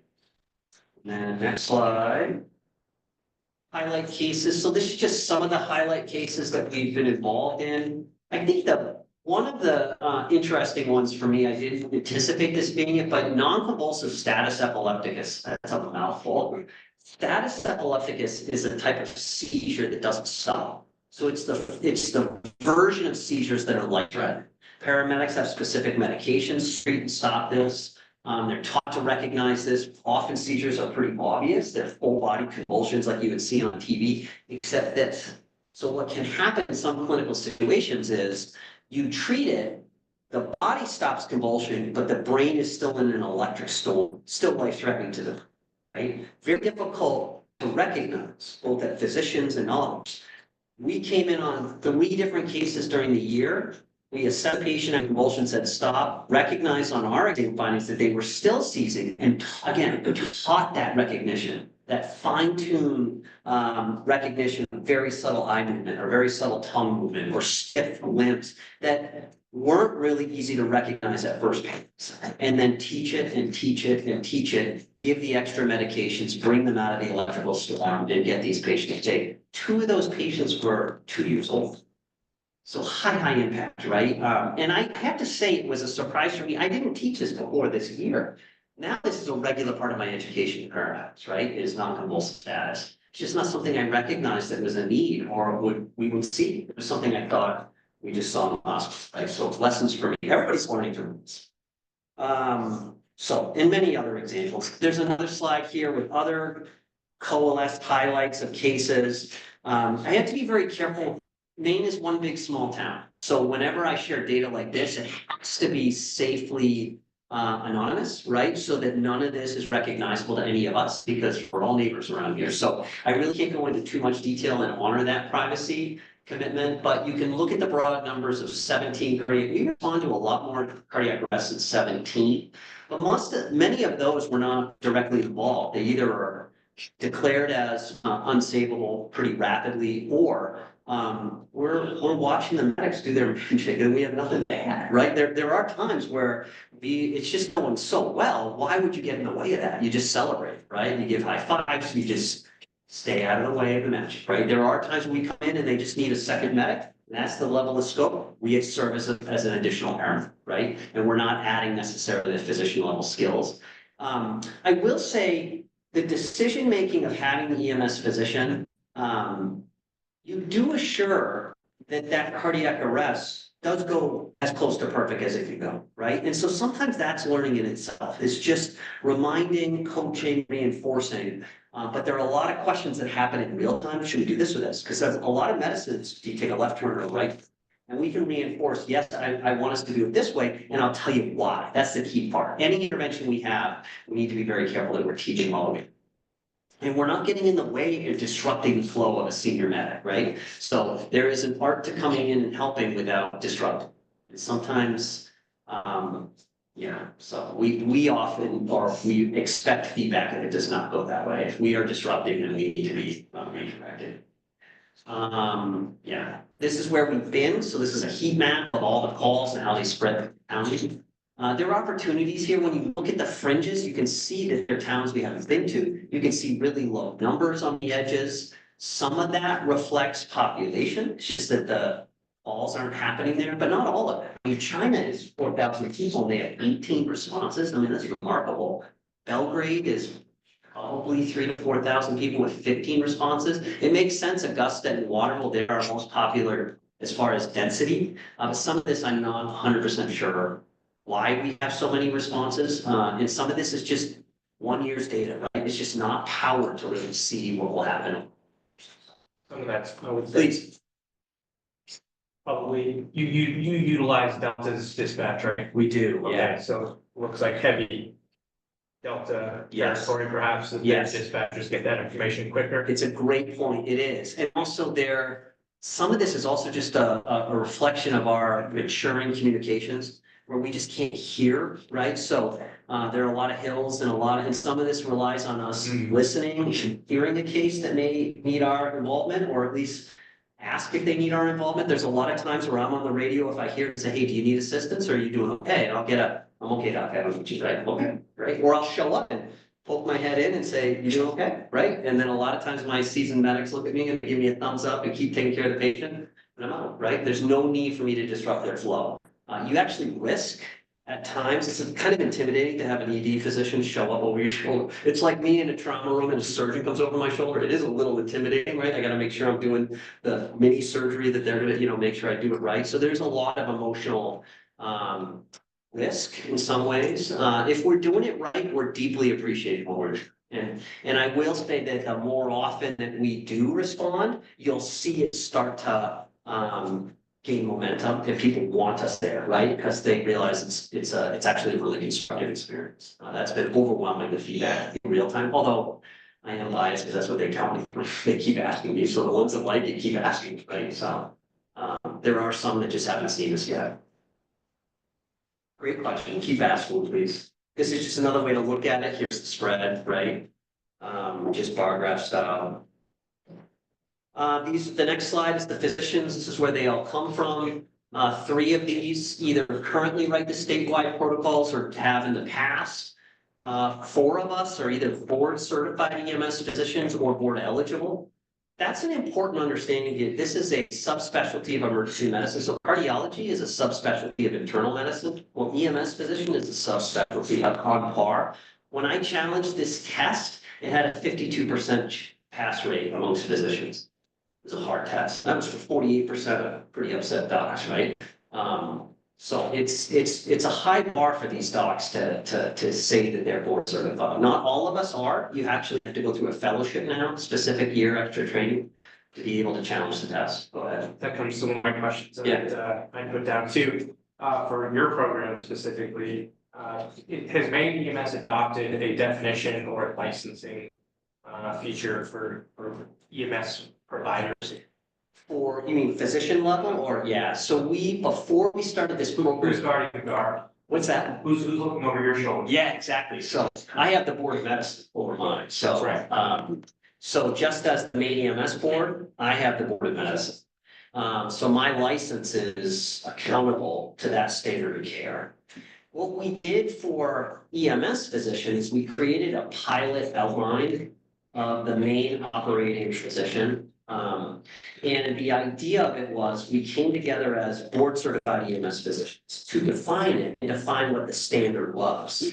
And then each of my docs have to pass that bar when they come onto my team, right? And so it's specific training for amputation. It's specific training. And most of us, I can take their credentials. So I have a list of what I can do in the emergency department, and it mirrors almost exactly what I expect they can do in the field. And so I already have that accountability as the credentialing board at the hospital, the chief medical officer at the hospital, right? So I lean on that mechanism in order for me to have the reassurance of the administrative support. So their DEA is in order, their medical license is in order, all those mechanisms of running a physician team, I actually put them through NAJAM. So, okay, is that, so they're credentialed through major? They are, yeah. Okay, and that's just mainly because there's a system that's lacking. Because I think some of the stuff that's gonna, in the future, Great point, yeah. will come out is that, they'll be like, well, what's your conflict of interest, right? Yes. Especially with other parties, because it's been a concept that's been employed successfully throughout the state, right? Yeah. Some that even adopt PAs. Yes. So, yes. but we don't really have the system, right? So you're kind of, not just inventing the wheel, you're building the car around it. Yeah. So I think it's important to get that out there. Yeah. That, there is a huge system that's involved, including the EMS system, which it might be hard for you guys to put yourselves in it because you actually function as the overseers of that system. So there's gonna be some barriers there to developing that, right? So saying, Androscoggin County wants to replicate, they can't just pick up right where you left off, right? For now, I mean, maybe in the future, but Well, yeah. God willing. Yeah. I just think that's important, to put that out there, that, credentialing, malpractice insurance. Yeah, can I lean on that? Because I Yeah. appreciate you opening that one, Sure. because you make the assumption that physicians can just, well, you got a medical license, you should be able to just go in. It is absolutely not the case, because you don't want any physician coming onto a scene. It'll be tremendously disruptive, right? And so you need to make sure that the folks are not just appropriately credentialed, but they're also the right personality. That's almost as important, right? So that they are a quiet yet competent, right? Emotionally intelligent and can navigate the emotions of the scene in a constructive way, right? Especially under stress. I mean, there is this team that you're seeing here is, I've had several others that would love to be a part of this team, but I know them quite well, because they used to. And they don't fit, right, they're quite good docs, they would save your life in a flash. I'd be perfectly happy to take care of my family, but I don't necessarily want to insert them on my teams, because it's kind of like oil and water sometimes, right, so. But it's a great point. The key thing is knowing that it goes through a mature hospital system, for me, was dramatically reassuring, because Without that, I don't know if I have the administrative bandwidth to do this alone and be confident that every T is crossed and every I is dotted. And these are the quiet supports that are coming for free. The fact that Maine General allows us to credential through them is a gift of administrative time. I mean, they recognize how much it takes to maintain this and to systemize this and have sustainability from that point of view, and them willing to allow us to go through their medical staff offices. It's a quiet gift, not a lot of people recognize it, so I'd love the shout out, so thank you. All right, other questions around it? So other critiques here, we only covered 74% of those goal shifts, right? So that's an opportunity for improvement. I will say the first 6 months, we did that with 3 physicians, which I think is a huge win. And then as I've brought on more physicians, 4 more in the last 4 months, my hope is that those numbers will rise. I may need 2 more physicians looking at it. It just depends on how many shifts they can give me. All these physicians are full-time working in the ICU and the ED. This is them offering this on the side. This isn't a full-time job for anybody by any means. This is just something that they're doing to be a part of a team like this and to serve communities. All right, and then we've had some time, if you want to look at different voices or different presentations of this, you can look up these on Google and see the videos or read the articles. There's been a fair bit of press here, so it gives you some other voices and other takes on this, so I'd welcome you to go find those. I don't like to toot that horn, that's a little uncomfortable, but I think it's useful if that's how you want to critique this program. And then looking at financial sustainability, we started with a $345,000 grant that came from the county, came from EMA. And then we thought our operating budget was $350,000. That was Scott's estimate. When we actually got through the year, it looks a little closer to $250,000, which is quite exciting for me. That makes it a tiny bit more attainable, maybe. And that's the budget committee approval that we got last session that brought us to a full year. So that just took what was left of the grant and got us on our estimates towards a full calendar year for me to present when I'm presenting here, right? And now we're starting the budget committee process again. The ask here is a county general fund, right? This isn't an ask of the city of Winthrop. That's not what this is. It's your and my, as a resident of counties, county tax that this would be pulled from or increased in order to support. So that's what you want to be looking at. This is $250,000 per year added to the general fund. It's a big ask, a really big ask. And that comes down to the financial return on investment. That's really the critique here. Is this worth the investment? We also hustle as best we can for added, in the county budget, you want to hear about revenue. You guys know this better than I do. I'm not a financial expert, I'm a clinical expert, but I've learned a lot in the last year. So any bit that I can bring in revenue, meaning grant funds, then I do. So we got awarded $236,000 just above it from the Maine Recovery Council, which is a huge win. The problem with that is I have no idea when we'll see that check. And the first round from that grant, at the last article that I read in the paper, they were a year from being told they were awarded it, and a group of them had not seen a contract, let alone a check. So I don't know when I'll see this. I think they're getting quicker with the turnaround on that, so, but it's not gonna be in a coffer before the budget committee has to make decisions. So it's a win, but it's a complicated. We have other figures here of support, and I have some anecdotal story here going along. That I won't be. So I just have a comment. Yeah, please. Grant applications, Susan Collins is now the chairman of the appropriations committee. Yeah. So you might want to check with them. She'll be getting some money in for. Ask for enough funds for the vehicles since we're around it. Yeah. But it's a little tight, but I'm learning from grants. I appreciate that offer is that I've asked more, I've gotten more no's than I have answers. But I think that's just how it is. There's some electric buses. Yeah, please. I got a lot, that'd be a lot roomier, but from previous discussion, I'm not sure. Any other questions? And I appreciate your time so much. I just, I want to thank you for doing what you did. So you guys, people like you say, I think it's important and it's good to see, that you guys make an impact because, you don't know when you're gonna say what, but we'll do, everyone else. Well, appreciate it. Yeah, thank you. And I'll add to that real quick, just getting on the record, obviously, is that, you don't have to bring this, you can, I know you work with major houses. We in this area, and I've been preaching this for years and years and years, anyone that'll listen. Face a very difficult forward-looking future when it comes to critical care access to trauma services, to even interventional cardiology. And I wish we weren't needed, but I think this unfortunately is extremely needed in the setting that we're in right now. We live in this void, and unfortunately, the economic structure of the state only perpetuates it. Which is why you see Central Maine healthcare struggle, why you see St. Mary's closing services. In Maine General has preserved itself by knowing and staying, you know, within a general hospitalist purview and not adding additional critical service. So, and I'll tell you, people do in our community die because of the lack of access, quick access. That was maybe almost afforded at one time when they were full operating trauma center and adequate staffing to be able to take critical patients, whether they're having a heart attack or not. So this service is bridging a gap right now that is extremely important because we don't have that access.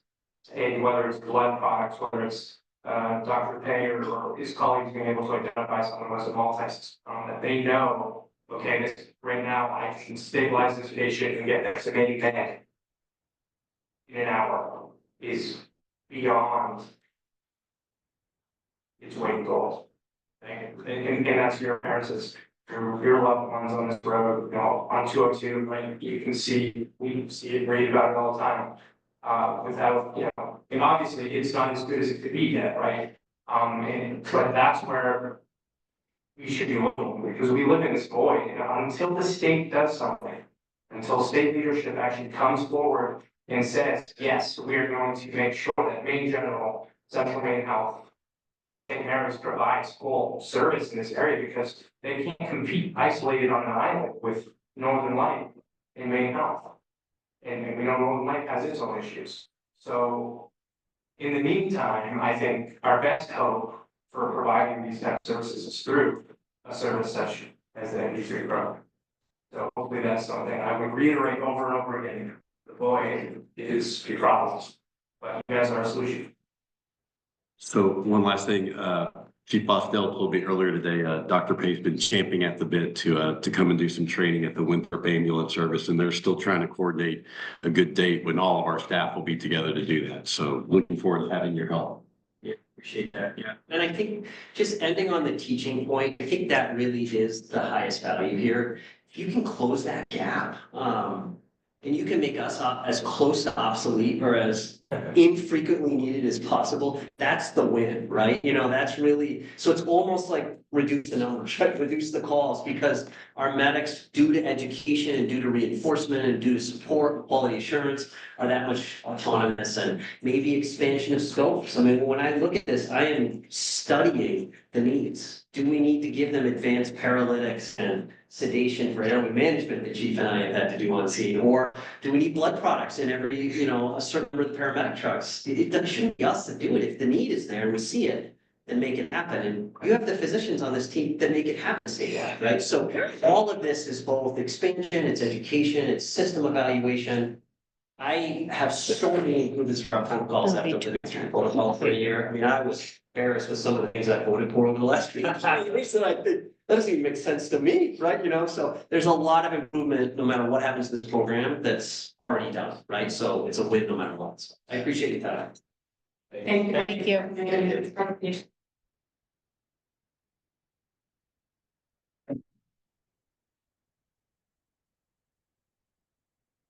We'll move on to item 30, consideration of recommendations to the appointment committee. I have none, but I do want to just make a mention that, Don reached out to me, in regards to the conservation committee. Commission. Mission, I see, I usually something. Conservation Commission, in membership there, and then also, we really weren't sure or aren't sure about the recreation. Recreation committee, I had never heard since last year, anything from them. So if we could figure out and get a census of who is actually there, I guess, or willing to stay, we could do that, that would be good, and then I'll start talking to the. Whatever. So as far as the Conservation Commission, you guys know that they have a different idea about the number of their members than I think than you have had in the past. And so at some point, I think you need to just sort of. We have been, Governor and I were gonna get that, we were getting that written to accommodate those kind of issues. And then the other thing is, I didn't get a chance to talk to them, but I don't know that the website has been updated with current. And it's all one, there, it shouldn't be there, but you can't go. Okay, well, you can tell me about that offline. Yeah. And I'm just saying, if the website is accurate, then it's easier for us to. As far as I know, the website is accurate. So if there's an Well, if there's an inaccuracy, just let us know and we'll correct. I'll talk to you after the meeting. Okay. If not, if it is accurate, then Aaron, who else is it? But You and I think. maybe, but we have to look into that. What? No. Oh, wait a second, wait. Are you are we talking about yours, the finance committee and the appointment committee? So that the website has been updated in that regard. It was updated after the appointments were confirmed by the council. Okay, then we have to work to do after the meeting. Okay. We will go to.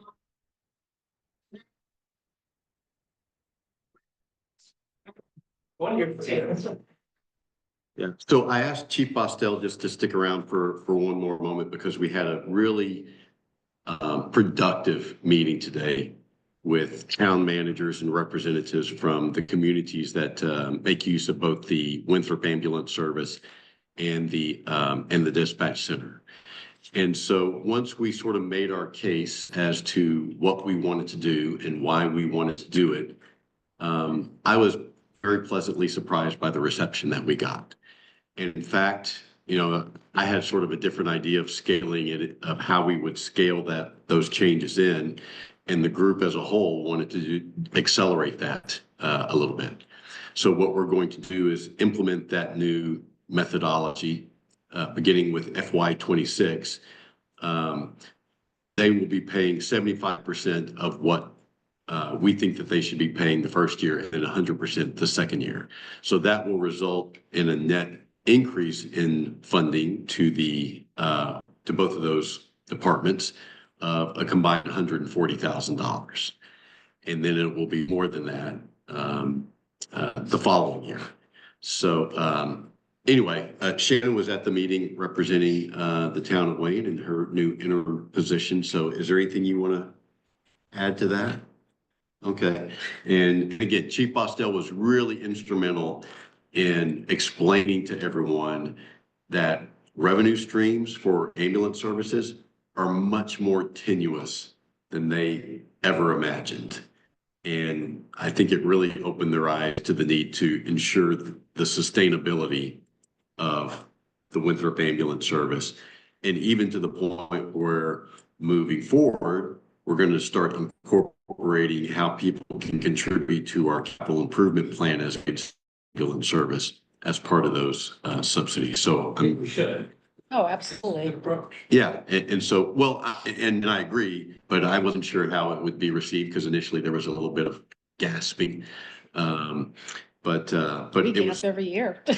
but it was well received. Well, and I think though, I mean, you mentioned this point a little earlier, Linda, we didn't really know how far behind the curve we were until we really started to dig into the numbers and realize there's a better way to do this than how we've done it in the past. So anyway, so that was, I really appreciate that. So with that, Chief, you're welcome to leave at any time if you like. Thank you, Chief. Earlier today, I sent you guys all the financials for January, along with some observations about those. We are working on the budget and anticipate finishing up that work here in the next 10 days or so. So we're plowing straight ahead.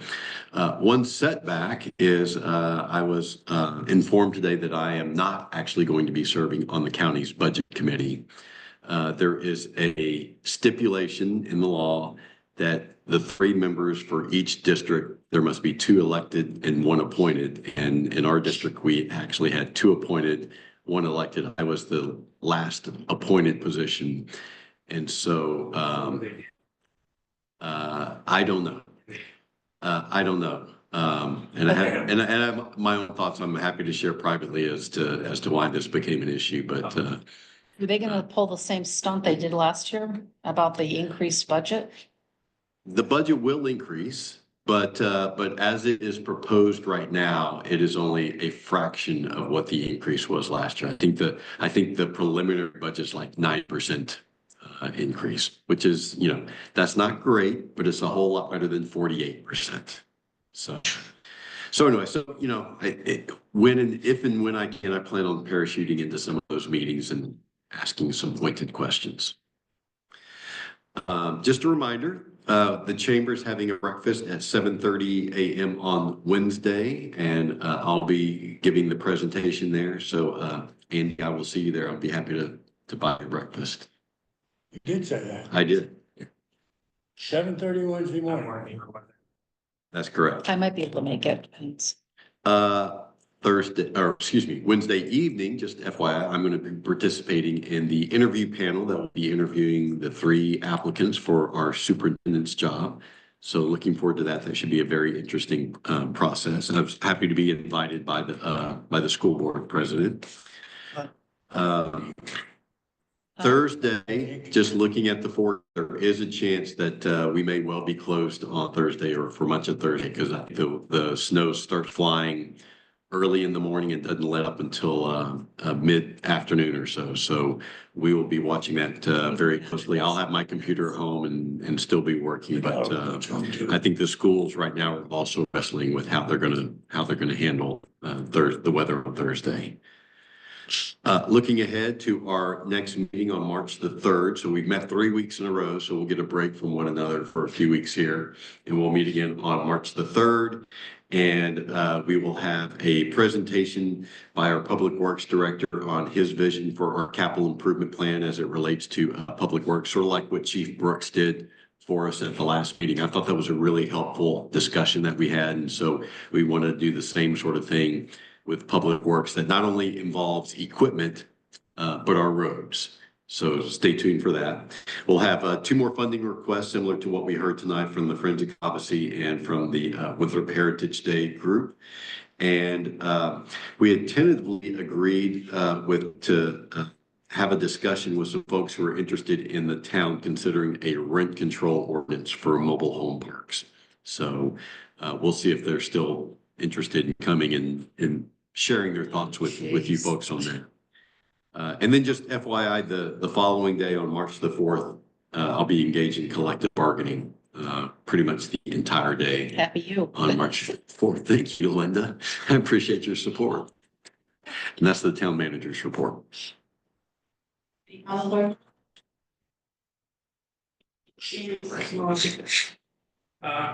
or just if you, try to remind me, because you said Kevin's gonna be next. Which go-to and how that do the lighting, are we responsible for that? Or is that the state? I gotta figure that out, or already like a street light. If it's on 202, that's. Both the lights right on the corners of Highland and 202, so. Are they shining on Highland or are they shining on 202? Oh. Over. So anyway, so let me make a note. I'll go by in the morning and I'll see if those are our lights. And if they are, then I'll contact our lighting vendor. And then the other thing I was just gonna have a suggestion on our town department's websites. If we could, they're almost through the line, I guess, at one point. We could have like a section of like staff in like identifying who we have on staff for each department. Whether it's the EMS, the police department, just like identification, I think we have our leadership on those pages. probably. I don't, for ambulance, for instance, I don't think we want to list all 50 of our per diems. Yeah, I mean, unless it's changing. They used to. Yeah, just so people can look and say, yep, they work for the town, yep, they don't work for the town, they use reference points. Okay, let me think about that. Think about it. Okay. And, but one thing I do want is, town equipment. I'd like to be able to like get on the website and see what each department has, either a list or some description. So like, Like what the fire department. the fire department is for apparatus, or gas department. So, Yes, We've asked for that, we've asked for some of the It used to departments. be, and then, but it's, those people have all gone away, so it hasn't been kept up. I'm just so, Okay, trying to reintroduce it to everything. Yep. so at what, This used to be required in the time, so so what sort of equipment? Are we just talking about vehicles? I think there was. I don't think that one point, something, anything over $5,000. 5,000? Well, I would not want to go that low. Well, why don't we say vehicles? Okay, so again, so enlighten me. So why do you think this is good and important? Want to know about it? You can always go about, Okay. unless you want. I really think it should be But I think it's. cash value, because you're gonna have Sanders, Nickel and trucks, Right. so it should be more like If 15, you buy 20,000. something, you want to know that now. But do keep in mind, I mean, we have lots of equipment. Well, for instance, and the chief talked about this today in our meeting. One stretcher for an ambulance is $30,000. Oh, my God. The apparatus that you connected to inside the ambulance is $40,000. So, I'm afraid we'd be creating a lot of work for ourselves if we're listing items that are $5,000 to $10,000. And that's why I'm saying, why don't we just put our vehicles? I'm sure each agency though has an inventory, Yeah. so why can't they just put inventory online? But I think it would be list. I mean, how much attention do you cite to it? Well, we talked about that last fall, because one of the things I wanted was, I want to see what these vehicles are being traded in for and how often. That's what we Okay, well, talked that's a about. whole other kettle of fish than what we're talking about here, though. Right, but I'll just get we a can list start with a list. Okay, and look at it and Yes. see how extensive that is and go, oh, wow, okay, let's. Well, I mean, it seems to me that the ambulance, EMS, and then But I think we have that on our line items on the budget too. Yeah, we well, did that. yes, to some extent, but, Not to all extent. but, I want some, I- you know, like it. Like they go on the site. Oh, And okay. this is what we have. okay, we can do that. You're creating a lot of work, a lot It's of just work. vehicles fine, then like, so when people are like, oh, how many police cars do we have? I don't know. But if it's there, they can look at it, I can say, go look on the website. Okay, Does that make sense? yes, Okay. So Yes. I think one thing is, like, many years ago, before Roy was on the council, he called me up and he's raising all kinds of dickens about a plow truck that got sold cheap. So, I absolutely did. you know, and that was fine. Okay, I'm a counselor, that's my job. All right, but like you say, You have no way I have no, reference. right, how, did it get sold? When, how much did it get sold for? Okay, well, Well, yeah. but to be fair, in that instance, Andy, we're selling it in all and advertising this in a way that I think is correct. That's what I'm saying is I think comparing to what's happened in the past is comparing apples and kumquats, because we're operating in a whole different way than probably how that What if vehicle they- was sold. if the road department has conquests, they should be on the list too. All right, Sorry. let's move on. Is there any other discussion? Yeah, let's move on. Anthony, where we at with the grants for the, oh, sorry, where are we at with the grants, for the tower? Waiting for Congress to approve the appropriation of the dollars. In fact, I corresponded just today with a representative in Senator Collins' office with that. It's in Congress's hands. And I will say, similarly, in the same breath, last week I corresponded with the DOT and they were anticipating having the sidewalk grant situation decided in January, but they think that it'll be sometime this month and we'll hear about that. I just want to be, maybe with my voice last week, or it wasn't just me, these mics just tested it. Can we have somebody come in and just do a sound check on these things? Yeah, so everyone's turned up to 11 here, as I say in Spinal Tap. And the main thing is you have to speak into your mic. So Aaron, like earlier, your mic is, you're right here and your mic is over here. Notice where my mic is. So it's too close to the sound, maybe my voice is just got, we just want to make sure we got these, make sure we can have just another true test on ourselves. Like losing your voice though. Yeah, I was, but I just want to make sure that I got feedback saying, hey, could you, and I know we've had more than one comment with the mics. I used to try to get rid of the top of it, but, and then get it away from me when I'm not talking. That's just a request. Okay. The other thing is, what is your anticipation for, you mentioned it, which is great, but what's your anticipation for Thursday? Do you think it'll be close completely? Could be. I mean, depending, so I rely upon Kevin to give us an update on this, and he's been really good about staying on top of it. And just, I haven't consulted with him, just the app that I use. It looked like it was going to be moderate snow through at least mid-afternoon. So, I'm not opposed to opening up late in the day, but we have to give staff just sort of adequate notice.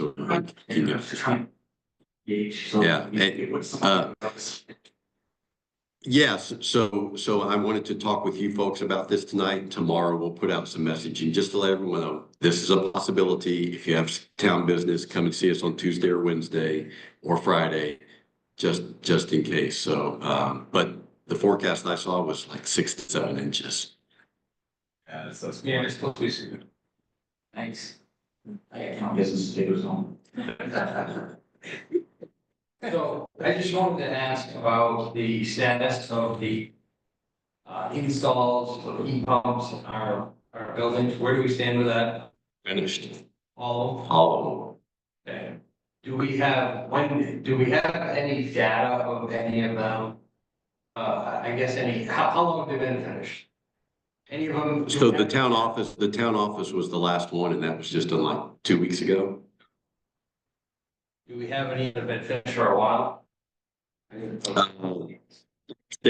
Fire station and the ambulance stations were the first ones that were completed. Do we have any way of taking any of the year-over-year data or electricity and? Electricity's definitely gone up.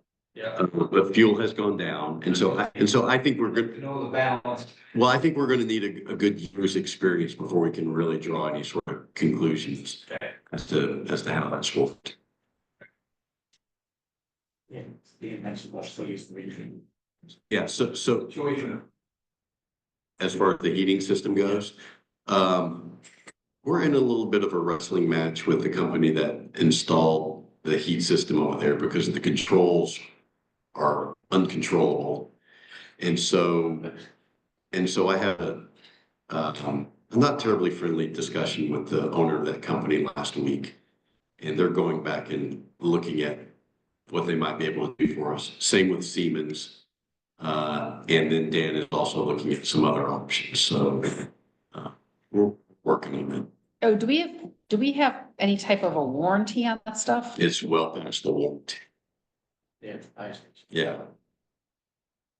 Because that facility, I mean, no, it was, the controls are proprietary and it appears to us that they don't really know how to. Roy, they quoted us a price of something like $45,000 to reprogram the controls. And there was very little virtually no hardware involved.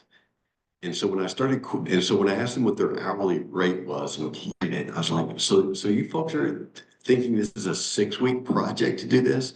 And so that sent them back to recalculate their quote. I mean, when we're getting, It's something that should have been addressed long before now. The fact that we have the heat pumps in there now has exacerbated the issue. I mean, who checks this stuff out? Well, Linda, let's look, It's like- let's look, I'm trying to look forward. I'm trying to look I forward. know, but it's with everything. It's just, it's like, Well, it's getting under my skin with all this stuff. It's like every time we turn around, something's not running. I mean, it just is not okay. Yeah, I think we're set, we can't look. I know, I get it, but it's like, I just Now that we've. drives me insane. Every time you turn around, something's not running in this town. yeah, It's nuts. I agree with you, Jim. I mean, we've got new council, new town manager. When we talked about, we have our new public works director coming in with a new vision of how we can implement a capital improvement plan. New ambulance chief with his own vision of how we can implement capital improvement plan. I think we're on the right track. And so I did, as I like to say, there's a reason the windshield is much bigger than the rearview mirror. Some points, there is an accountability. Yeah, Oh, okay, but the folks that you want to hold accountable aren't around any longer, so hold me accountable, but we're working on it. Can be, this particular company, if we think they're being, tempted to be taken advantage of, can we get the attorney involved? So, first things first, let's cross that bridge when we come to it. We're not there yet. Anything else? no, Good, is there a motion to adjourn? so moved. Second. And so which one, all in favor? Or in favor, thank you. Every time you turn around in this town, something's falling apart. I mean, it's Computer insane. in small conference room has a short wait for 30 days. Oh my